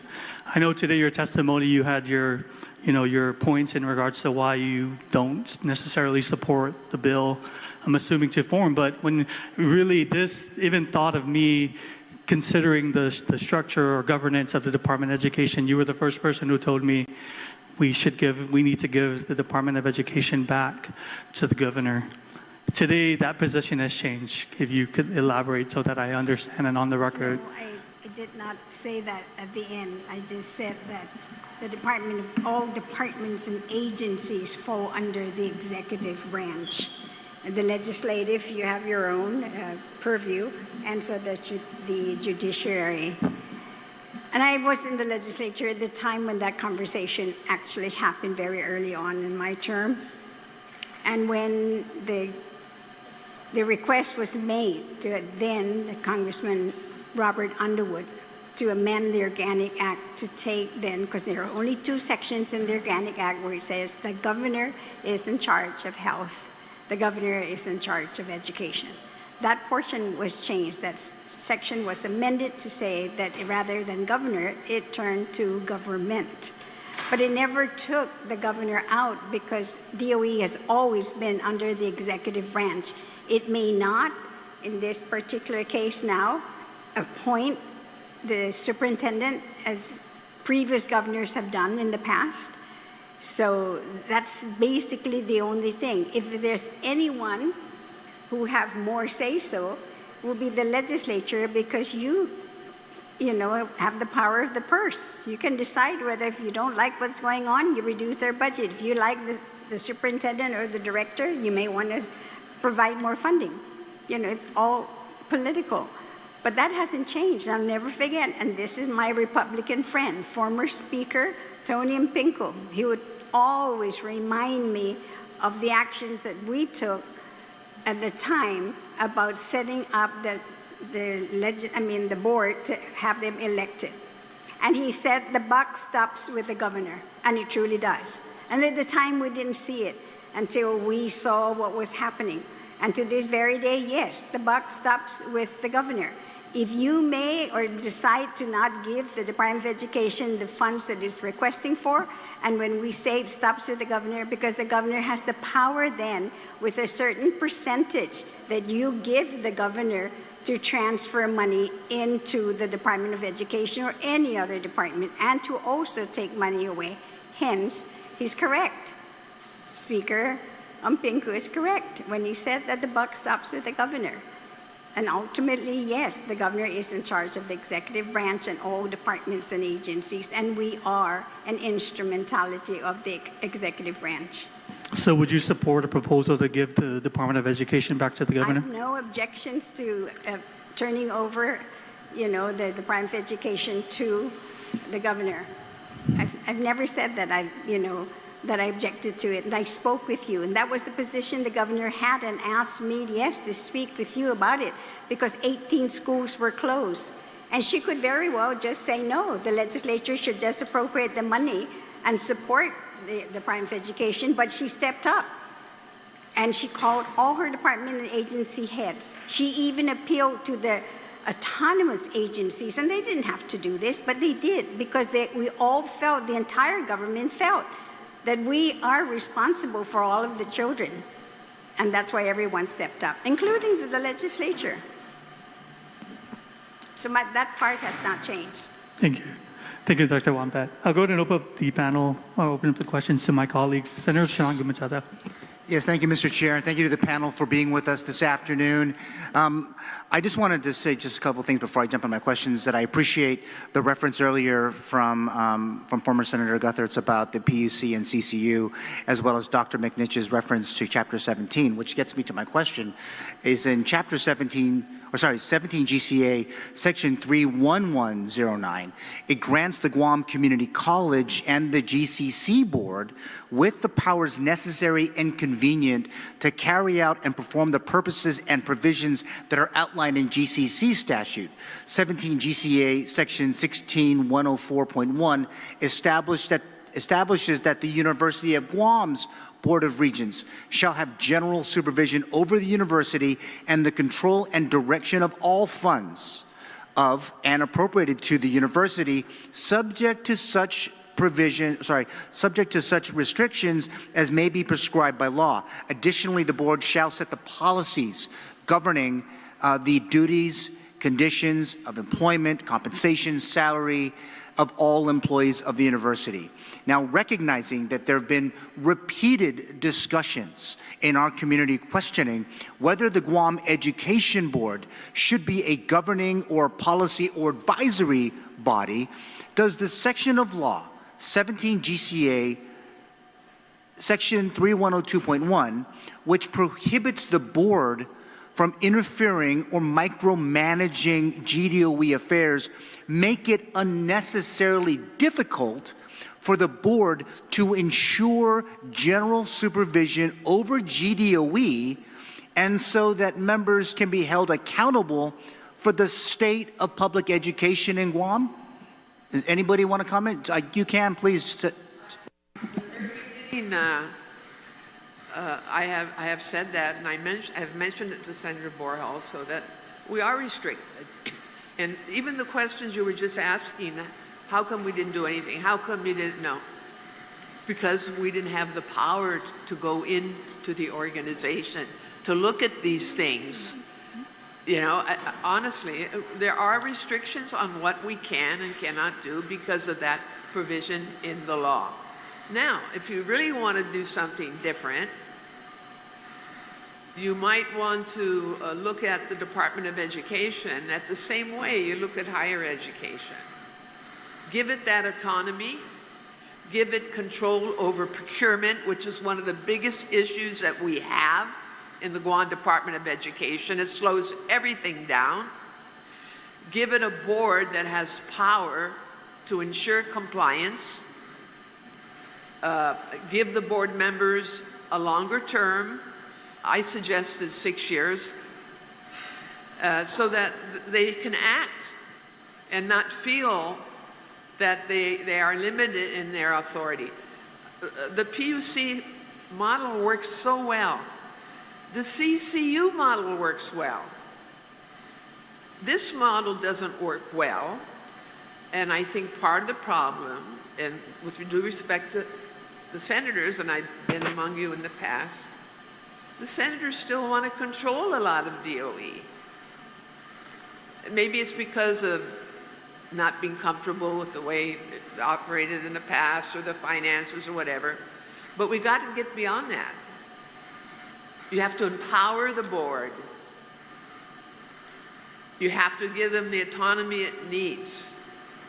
Okay, with that said, you have to give them trust also. You have to trust the board to do the right thing if you empower them. Okay, so speaking with the empowerment, so Dr. McNitch, did you want to chime in? I'd also like to chime in after, if possible. Let me just stick with this first, please. Thank you, Senator Gumentata. I agree. Micromanagement is a vexing term. Part of it is it's undefined. You know, what does that mean, micromanagement? The other consideration I have that I'm a little bit afraid of is, rather than use micromanagement, use a more appropriate term. But I have to say, as a board member, I would always want to channel management-related things with the superintendent directly. My fear would be an individual board member going off on forays of, you know, can you imagine if there's issues with others that are making complaints?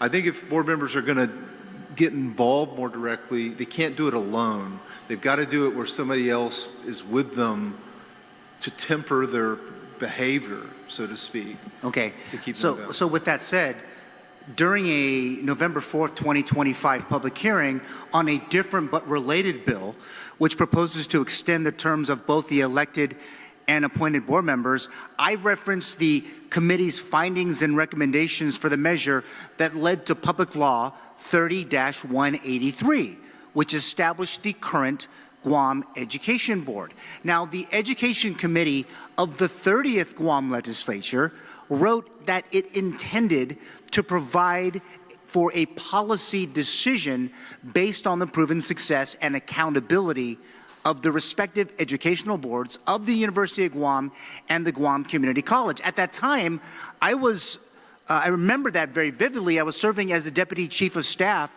to former Guam Governor Felix Camacho.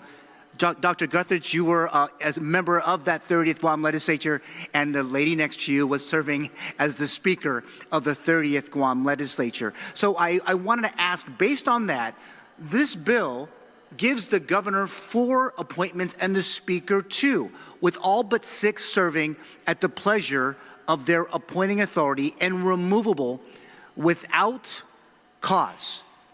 To the panel, how does this structure insulate education policy from political interference, as Ms. Bukihosa mentioned earlier, especially when the governor and the Speaker may have competing interests?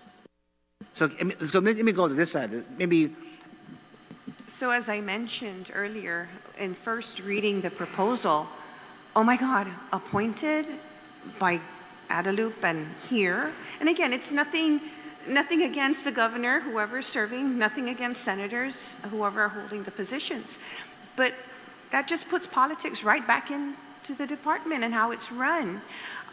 Whether it becomes now, again, an appointed superintendent, again, as I mentioned back in November in the town hall meeting, been there, done that.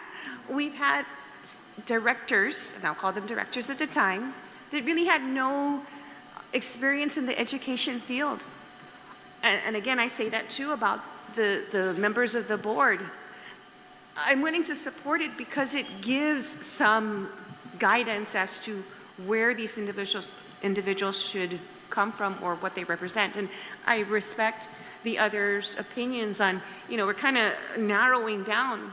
But the issue becomes, and I said it before, any Tom, Dick, and Harry who wants to run for the board who has no experience whatsoever on education, on financing and how the budget works, on the processes within the department, Dr. Guthridge said it, procurement is an issue, not the people in procurement, the process of procurement. How can the board then make some proposal, bring it here, and ask for change so the department can work more efficiently? That's what I'd like to see with the board. I want to see policy changes. I want to see recommendations for laws to change so we can improve. I look to them for, hey, help us.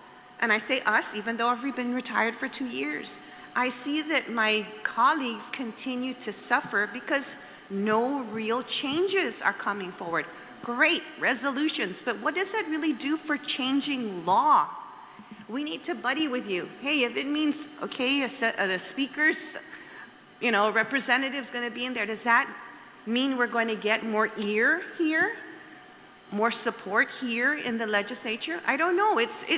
You got to balance, but we need more help with the department. And I don't just say that for DOE. That really is everywhere. But DOE specifically, because that's what we're here for. Thank you so much. Jordan, you want to say something? Yeah, so of course, directly to your question, I don't believe the bill as it's written right now does provide that protection from the politics of it all. That's why I think, it was sort of recommended amongst the three of us is let's not necessarily do it as at the pleasure of, let's, the same thing with the superintendent, like I said, let's have the appointing authority appoint and let some other mechanism be the removing. Because, like we said, it just subjects everything to politics. It's the same reason why I disagree with the idea of putting GDOE back under direct control of the governor. And it's the same reason why, for me, my ideal version of a GDOE is that the buck stops with the superintendent. I don't necessarily agree that the buck stops with the governor because the governor's transfer authority doesn't necessarily apply to the funds of GDOE in the same way that it would in the other way. So the governor has the ability to transfer money into it, but not necessarily out of it. So there's no way for her to necessarily control it fully. She has a responsibility to, potentially address with additional monies, but there's no guarantee there's additional money. And so I don't fault the governor for not putting up big bucks, when GDOE is in need. And plus the audit shows there's plenty of money within the department right now. But of course, there's all these caveats that you went over in the oversight this morning about why it's all. No, and I totally get it. I've been a signator on the State Fiscal Stabilization Fund as the Deputy Chief of Staff, so I get it. I understand where the administration would be coming from relative to having to have some accountability because they're the ones having to sign off on some of these grant programs. I just want to ask one last question because I know I'm running out of time, but I was going to kind of go at some of the bigger issues relative to some of the things I've heard publicly. But I just want to ask, we're trying to put policies forward that are helping to try to help improve the relationship between the board and GDOE management and staff in the interest of strengthening public education on Guam. Can that be done? I know we haven't heard from Mr. Chargaloff, but can that be done? It could be done. And that's why I like the concept of an appointed board, and the appointed board should primarily focus on policies. And we used to have two types, right? We have the executive-run school system. That's the governor's appointment. I like the idea that we have the governor to appoint and even the speaker to appoint too. And here's the reason why. They have a full managerial control, the operation, the funding here at the legislature, and then the governor has all the government resources, that if there is a need to jump in to rescue the Guam Department of Education for whatever those merit reasons, issues are, the government resources are readily available under the governor's authority, and so as the Guam legislature. That's why I like the concept.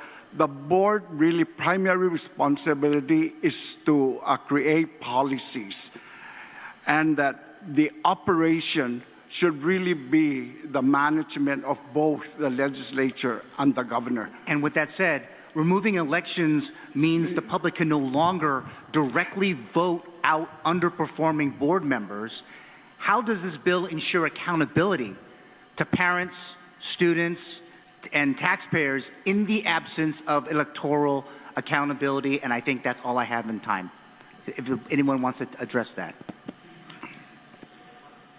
I think, I have just a general comment in that I think that, again, it goes down to we need to implement some other form of removal, some other mechanism.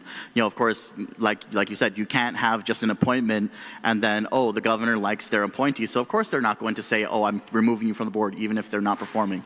So, if the appointments are, whether it's coming from the governor or the legislature, that's fine. But let the removal be through some form of mechanism where the public has direct input into, we want to recall this person. And, that, I think the reason why it sort of came up, because of course, Speaker Guthertz brought it up, Chair Guthertz brought it up, was that, really there are some recall, portions within government, or with Guam law, but the way that this is written, it doesn't reference those. So, whether that applies here or what the thresholds are for how many signatures, if it, if it was a petition, right? It's not clear. So that's what my recommendation would be let the people be the determinants of whether or not we're going to recall something. Thank you. Anybody else want to chime in on that? How do we ensure accountability? If we're not going to vote anymore, how do we do that? I mean, as a guy who had 3 kids in the public school system, I'm curious. Yeah, under the current system, really the accountability, I mean, I was appointed by the governor to be a board member in 2015, I believe 2014, and I decided to step out, even though I was elected in 2016. And I find that as the current model of this board is that really we don't have that sense of accountability, that when the issues come before us, the operational matters really belongs to the superintendent, and that the superintendent acts independent really from the board. That many times there's conversation, and we were not really together as a board. I have to say that, and I have to admit that. We were not in sync in many of the issues. And that's why I like the idea, because when there are issues out there in the community, that we go directly to the appointing authority and say, we have shared our concern with the superintendent. There was no accountability there. We have shared it with the board, nothing. But now I am coming to you, the governor of Guam, and I was the associate superintendent when there are a lot of issues, and eventually the buck stops with the governor of Guam. And I appreciate that, because the accountability rests with the governor of Guam. Because at the board's level, if there are 9 of us, that superintendent has 9 supervisors. And each of the board members, really, this is true. We have our own personal agenda. And then we do, and let me just say this. I have the history of the elected school board. The elected school board occurred, it was enacted into law November 10, 1993. the election of the elected school board prior to 1994, because the election of the school board was on November 8, 1994. Prior to that time, it was an appointed board. I don't remember salient issues prior to 1994. After the elected school board, they assumed office January of 1995.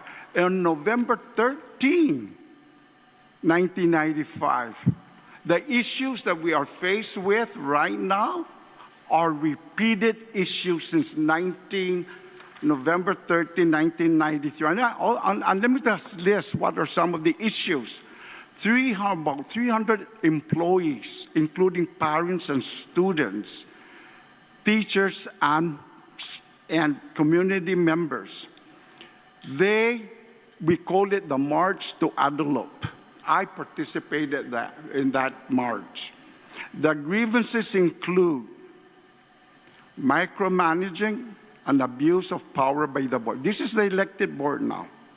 Harassment, fear, and intimidation. Personnel transfers for punitive reasons. I was a recipient of that. Interference with the school operations. Lowering professional certification standards for teachers. And holding secret meetings.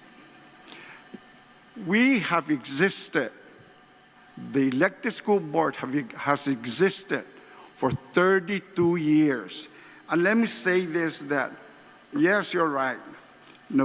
Public Law 22-042 was enacted on November 10, 1993. Public Law 24-142 was enacted February 27, 1998 to replace the prior governance structure with a new model. Then Public Law 26-026, July 5, 2001, created a different administrative framework and redefined the roles of the superintendent and the governing board. Public Law 30-050, July 14, 2009, restored the agency's name of the public school system back to the Guam Department of Education. While primarily naming change, it affected the statutory governance. Then Public Law 30-183 established the current Guam Education Board vested in the governance authority of the board and redefined the board composition, duties, governance, and responsibilities. So really, we went from Territorial Board of Education to Board of Education to Guam Policy Board to now Guam Education Board. So we went through a lot of reforms throughout the life of the department, and I believe the Guam Department of Education was under the Territorial Board of Education in 1950s, and then 1994 is when we have now the elected school board. So looking at the two models, I say to myself, I couldn't remember when it's an executive-run school system, major issues coming out from the department. After that, in 1995, to this day, the same issue, I have it, it's the same issues that we are faced today. Something has to change. And I like the proposed bill because it gives really, again, my only thing here is that the board should be a policy board and let, whether it's legislative or governor or combined, be really an executive-run school system or legislative executive-run school system. So the only thing different than in 2026 is that back in at that time there was 35,000 public school students. Today we're at 23,000. That's correct. But issues still remain. But fascinating discussion this afternoon, and I want to thank you all for being here. And Mr. Chair, that's all my questions. So thank you for the time. Thanks, Senator Gubutata. Senator Barnett. Mr. Chair, and good afternoon to everyone watching on our YouTube stream, and most especially thank you to the panel. Senator Gubutata is right. It's been a pretty fascinating discussion. A lot of history here. in this discussion of Bill 286-38. Now, in the bill's legislative findings and intent, it reads that y legislatura en Guahan finds that effective educational governance requires direct and balanced representation from those most impacted by education policy, including classroom educators, parents actively engaged in their children's education, representatives of business and industry who understand workforce development needs, et cetera, et cetera. The problem I have with the bill is that although it says that it finds effective educational governance requires direct and balanced representation from those most impacted by education, the bill removes the ability of those most impacted by education to act on things like voting out board members. And this is something that's kind of been glossed over in some of the testimony. And for me, that's the biggest thing in talking to other parents, stakeholders, is that this bill is pretty dressed up, but at its core, what it does is eliminate the people's right to vote for their Board of Education representatives. And that's kind of a big deal to me when you take away the people's ability to vote in any instance. And, you know, as we sit here and we're asking each other, how are we going to make sure it's accountable? How's it going to be transparent? I think we all kind of agree that I don't think it will be transparent. I don't think taking away the people's right to vote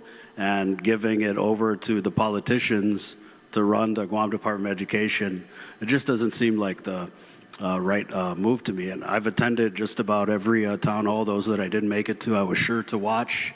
And I never heard a single testimony from a single person say, you know, the Board of Education is not working. Take away our ability to vote for who represents us. Nobody said that. In fact, I think the discussion was largely on whether we want to make the board a governing board or, you know, fine-tune whatever model that we want to do. Mrs. Bukakosa, I attended the hearing at the DOE central office. I was really surprised to see that you support the bill. But in your testimony, you said that initially your gut told you that there could be problems with it. And I agree with that initial assessment. You know, to give over the Guam Education Board to politicians, I mean, we might as well just give it back to the governor. Because then these political appointees will control who is selected as superintendent. They'll control everything instead of the people of Guam being able to really hold accountable those members who serve on the board. Now, that does not by any means mean that I support status quo.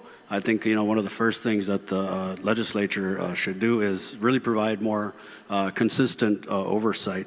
It's been my experience as the former chair that, you know, if you don't get GDOE in here, you know, monthly, I mean, you let them go for 6 months, things are just going to go all haywire. And I think that's what we're kind of seeing in this term is, you know, we don't hear from the Guam Department of Education. Things happen fast, they pile up, and then we as senators are left here trying to untangle all of the shenanigans, for lack of a better term. And so that's my problem with the bill. Although I did really enjoy the discussion here, and I think, you know, Dr. Guthertz, you brought up a good point.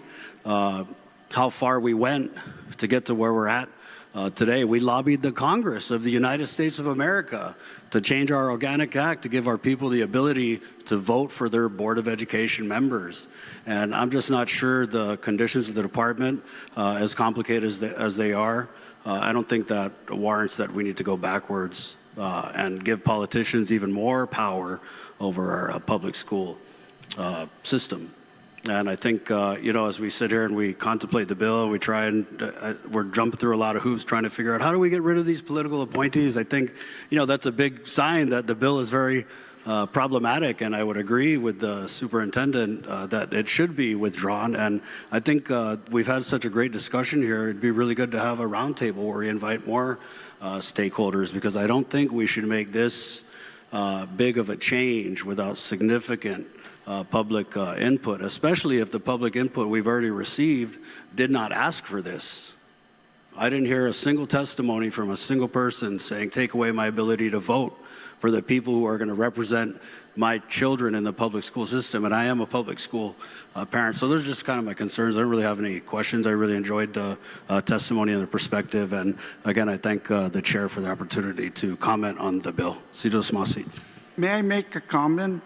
You know, I really like the idea also that is being proposed by Dr. McNinch, looking at each of the individual public schools to have their own site-based management or site-based board.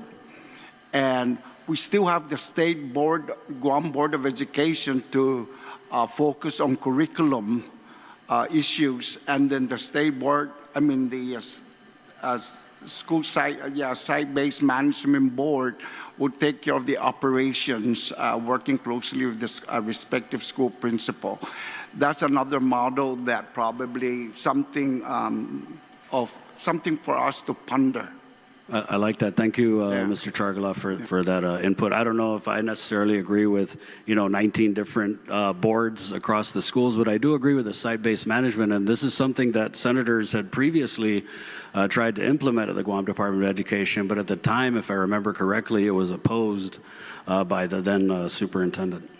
Well, currently we have the, we have the Guam charter schools, right? We have the charter schools. How many charter schools? 7. And each of the charter schools have their own board of trustees. And yet then we have the charter school council, the Guam Academy Charter School Council, and they're responsible for, they are really the approving authority. Yeah. But the individual schools govern themselves, of course, with the board of trustees working closely with the CEO. Yeah, that's another model that we may want to look for that, Mr. Chargaloff. It's just been my experience too, and that kind of model where I've as a former chair had discussions with the Guam Academy Charter School Council Chair Vanji, and she had said that we need to amend the law to hold the Board of Trustees accountable, because although the Board of Trustees run the individual charter schools, they're not beholden to the chair. And so that's kind of a little loophole that I think we can hopefully work together to address. Dr. McNinch, did you have a comment? Thank you, Senators. I just wanted to mention very briefly, when I first joined the board in 2016, I did a full assessment and I came up with a number of suggestions, and the board members accepted them. One of them, for example, was to meet at the same place with announced times well in advance. And also, the bigger thing was to live stream everything on Facebook. And I know that Senator Borja mentioned that there's interactions with board members at these board sessions. I think there's probably then a record of it. I think there's probably video of it. And I have to say that I've been thinking about this since you mentioned that. I think if a board member's interacting with employees, either the employee or the board member should record it. It's almost like having police having the body cam, and then it will maybe mitigate some of these things. I don't know. I've never in myself encountered really strong negatives myself and with others, but I can't understand that point. But I think there's some value to live stream video, and also the record that the live stream video provides, at least for board oversight purposes. Thank you. Thank you. If the chair just allow me to finish, and I agree, Dr. McNinch, and I think that's why a lot of us were scratching our head when board members are saying that they've never heard of harassment from board members to employees, because we see it on the live stream during these board meetings. Just one last point on the political appointees, because it was brought up that people are appointed. It's rare, but it does exist. Of course, the Chamorro Land Trust Commission was mentioned, and I just want to make a point that these political appointees were only removed when they stopped doing the bidding of the people who appointed them. And that is, as soon as we have these politically appointed school board members on that board and they stop listening to the governor or the senators and they start acting in the best interest of our students and our public schools, you just watch, they're going to get fired because they're not following the political agenda. And that's what I think the most dangerous thing about this bill is. Mr. Chair. May I please also make a comment? Dr. Menenche, you talked about live stream and board meetings. I do want to bring up that in committee meetings, which are also, I believe, put live stream on social media, at least I've been told. Committee meetings aren't necessarily. I'm sorry? Not all committee meetings are live streamed. So I do want to point out that repeatedly in certain committees, employees have been named and have been ridiculed, demeaned, myself included, I was named in a meeting when I was taking my terminal leave, and I was named that I was doing something illegal. And I brought this up to the management team. I spoke to the superintendent personally, and I said, you know, after 34 years of working for this department, I cried, honestly. I felt that my integrity was being questioned, my ethics. I'm sorry, I have bent over backwards. I have worked tremendously long hours, and to be told I was doing something illegal and named. Every week, an employee in some middle management position was being belittled. We were repeatedly told, oh, you people sitting in your central office tower, you're incompetent, you don't know what you're doing, you're not doing anything. I'm sorry, those comments have been made repeatedly in the media, whether it be on social media, during meetings, committee meetings, in print media, and by board members, and I say not just one, I've heard it on a couple. If it's brought up to the board, I kind of felt it was just being swept under the rug and nothing was getting done. But I do have to commend, during certain meetings, when someone made some inappropriate comment, I would hear someone say, that is an operational issue and that is not our purview. I applaud those who have made those comments, but repeatedly, and this is like a norm, and that's why I could continue to say those specific board members that make it a constant, this is their position, this is their attitude, and it's my responsibility as a board member to do this. No, it's not. We look to the board to be policy making. Interfering in operations and belittling employees from support staff to administrators is inappropriate. And those kind of actions should be addressed. And again, I really look to the board as I want individuals with some experience and expertise.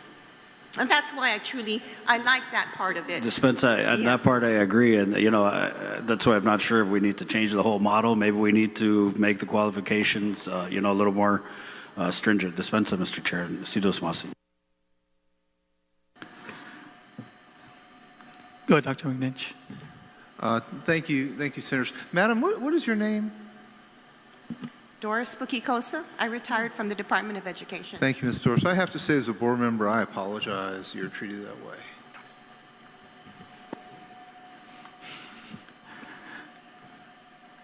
Thank you. I want to respond to Senator Barnett's comment. He's right. Nobody has publicly come and say, I want to get rid of the elected school board. He's absolutely right, and that's the problem. We all know this.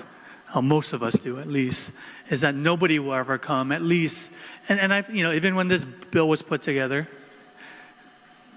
I shared, and Mr.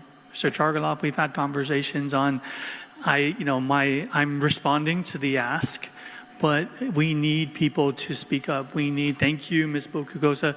Jordan, I think you're going to be okay. I don't think. You see what? I don't think I said anything that was contemptuous or anything. But what I want to say to those listening is that we hear you, and again, I'm not. It's going to take 7 other senators to.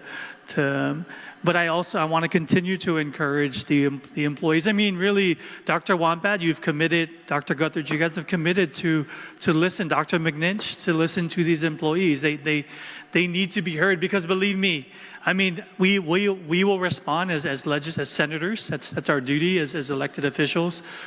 But I prefer that you guys handle these issues at the department level, because again, you guys can come in here and tell us everything we want to hear in regards to the issue, but we ultimately hope that the board or Dr. Wampat and your leadership team can really address because just like we don't work for, we work for them, they don't work for us. I believe that's the same thing for the board, Dr. Wampat and your leadership team. You guys work for the employees of the Department of Education. And I know sometimes we could ask 1,000 questions, but, I tell anybody you ask for something, we'll at least get a response. That's the obligation that we have to the constituent. And that's why we're here today. If we're up to Senator, like Senator Barnett said, he would like for you guys to come in every month. That's just not the way I work, right? Because I feel like we could get more done outside of the public hearing room rather than, because this is a lot of work. And I'm not saying I'm not willing to do the work. But again, the ask, I think, from the Department of Education, its employees, its stakeholders, is they just want to be heard and they're looking for change. And, this bill is not perfect. No bill is perfect. We'll continue to collect testimony. Thank you, everybody, for your testimonies today. If there are any further testimony or questions for the panel, or if there are no more questions for the panel, we'll conclude this hearing, but we'll also continue to collect testimony from those who are willing to submit testimony you can drop it off here to the Guam Legislature or DNA Building Suite 502, Agatna Guam 96910. This concludes today's public hearing for Bill number 286-38. We are now adjourning at 5:14 p.m. Thank you, everybody.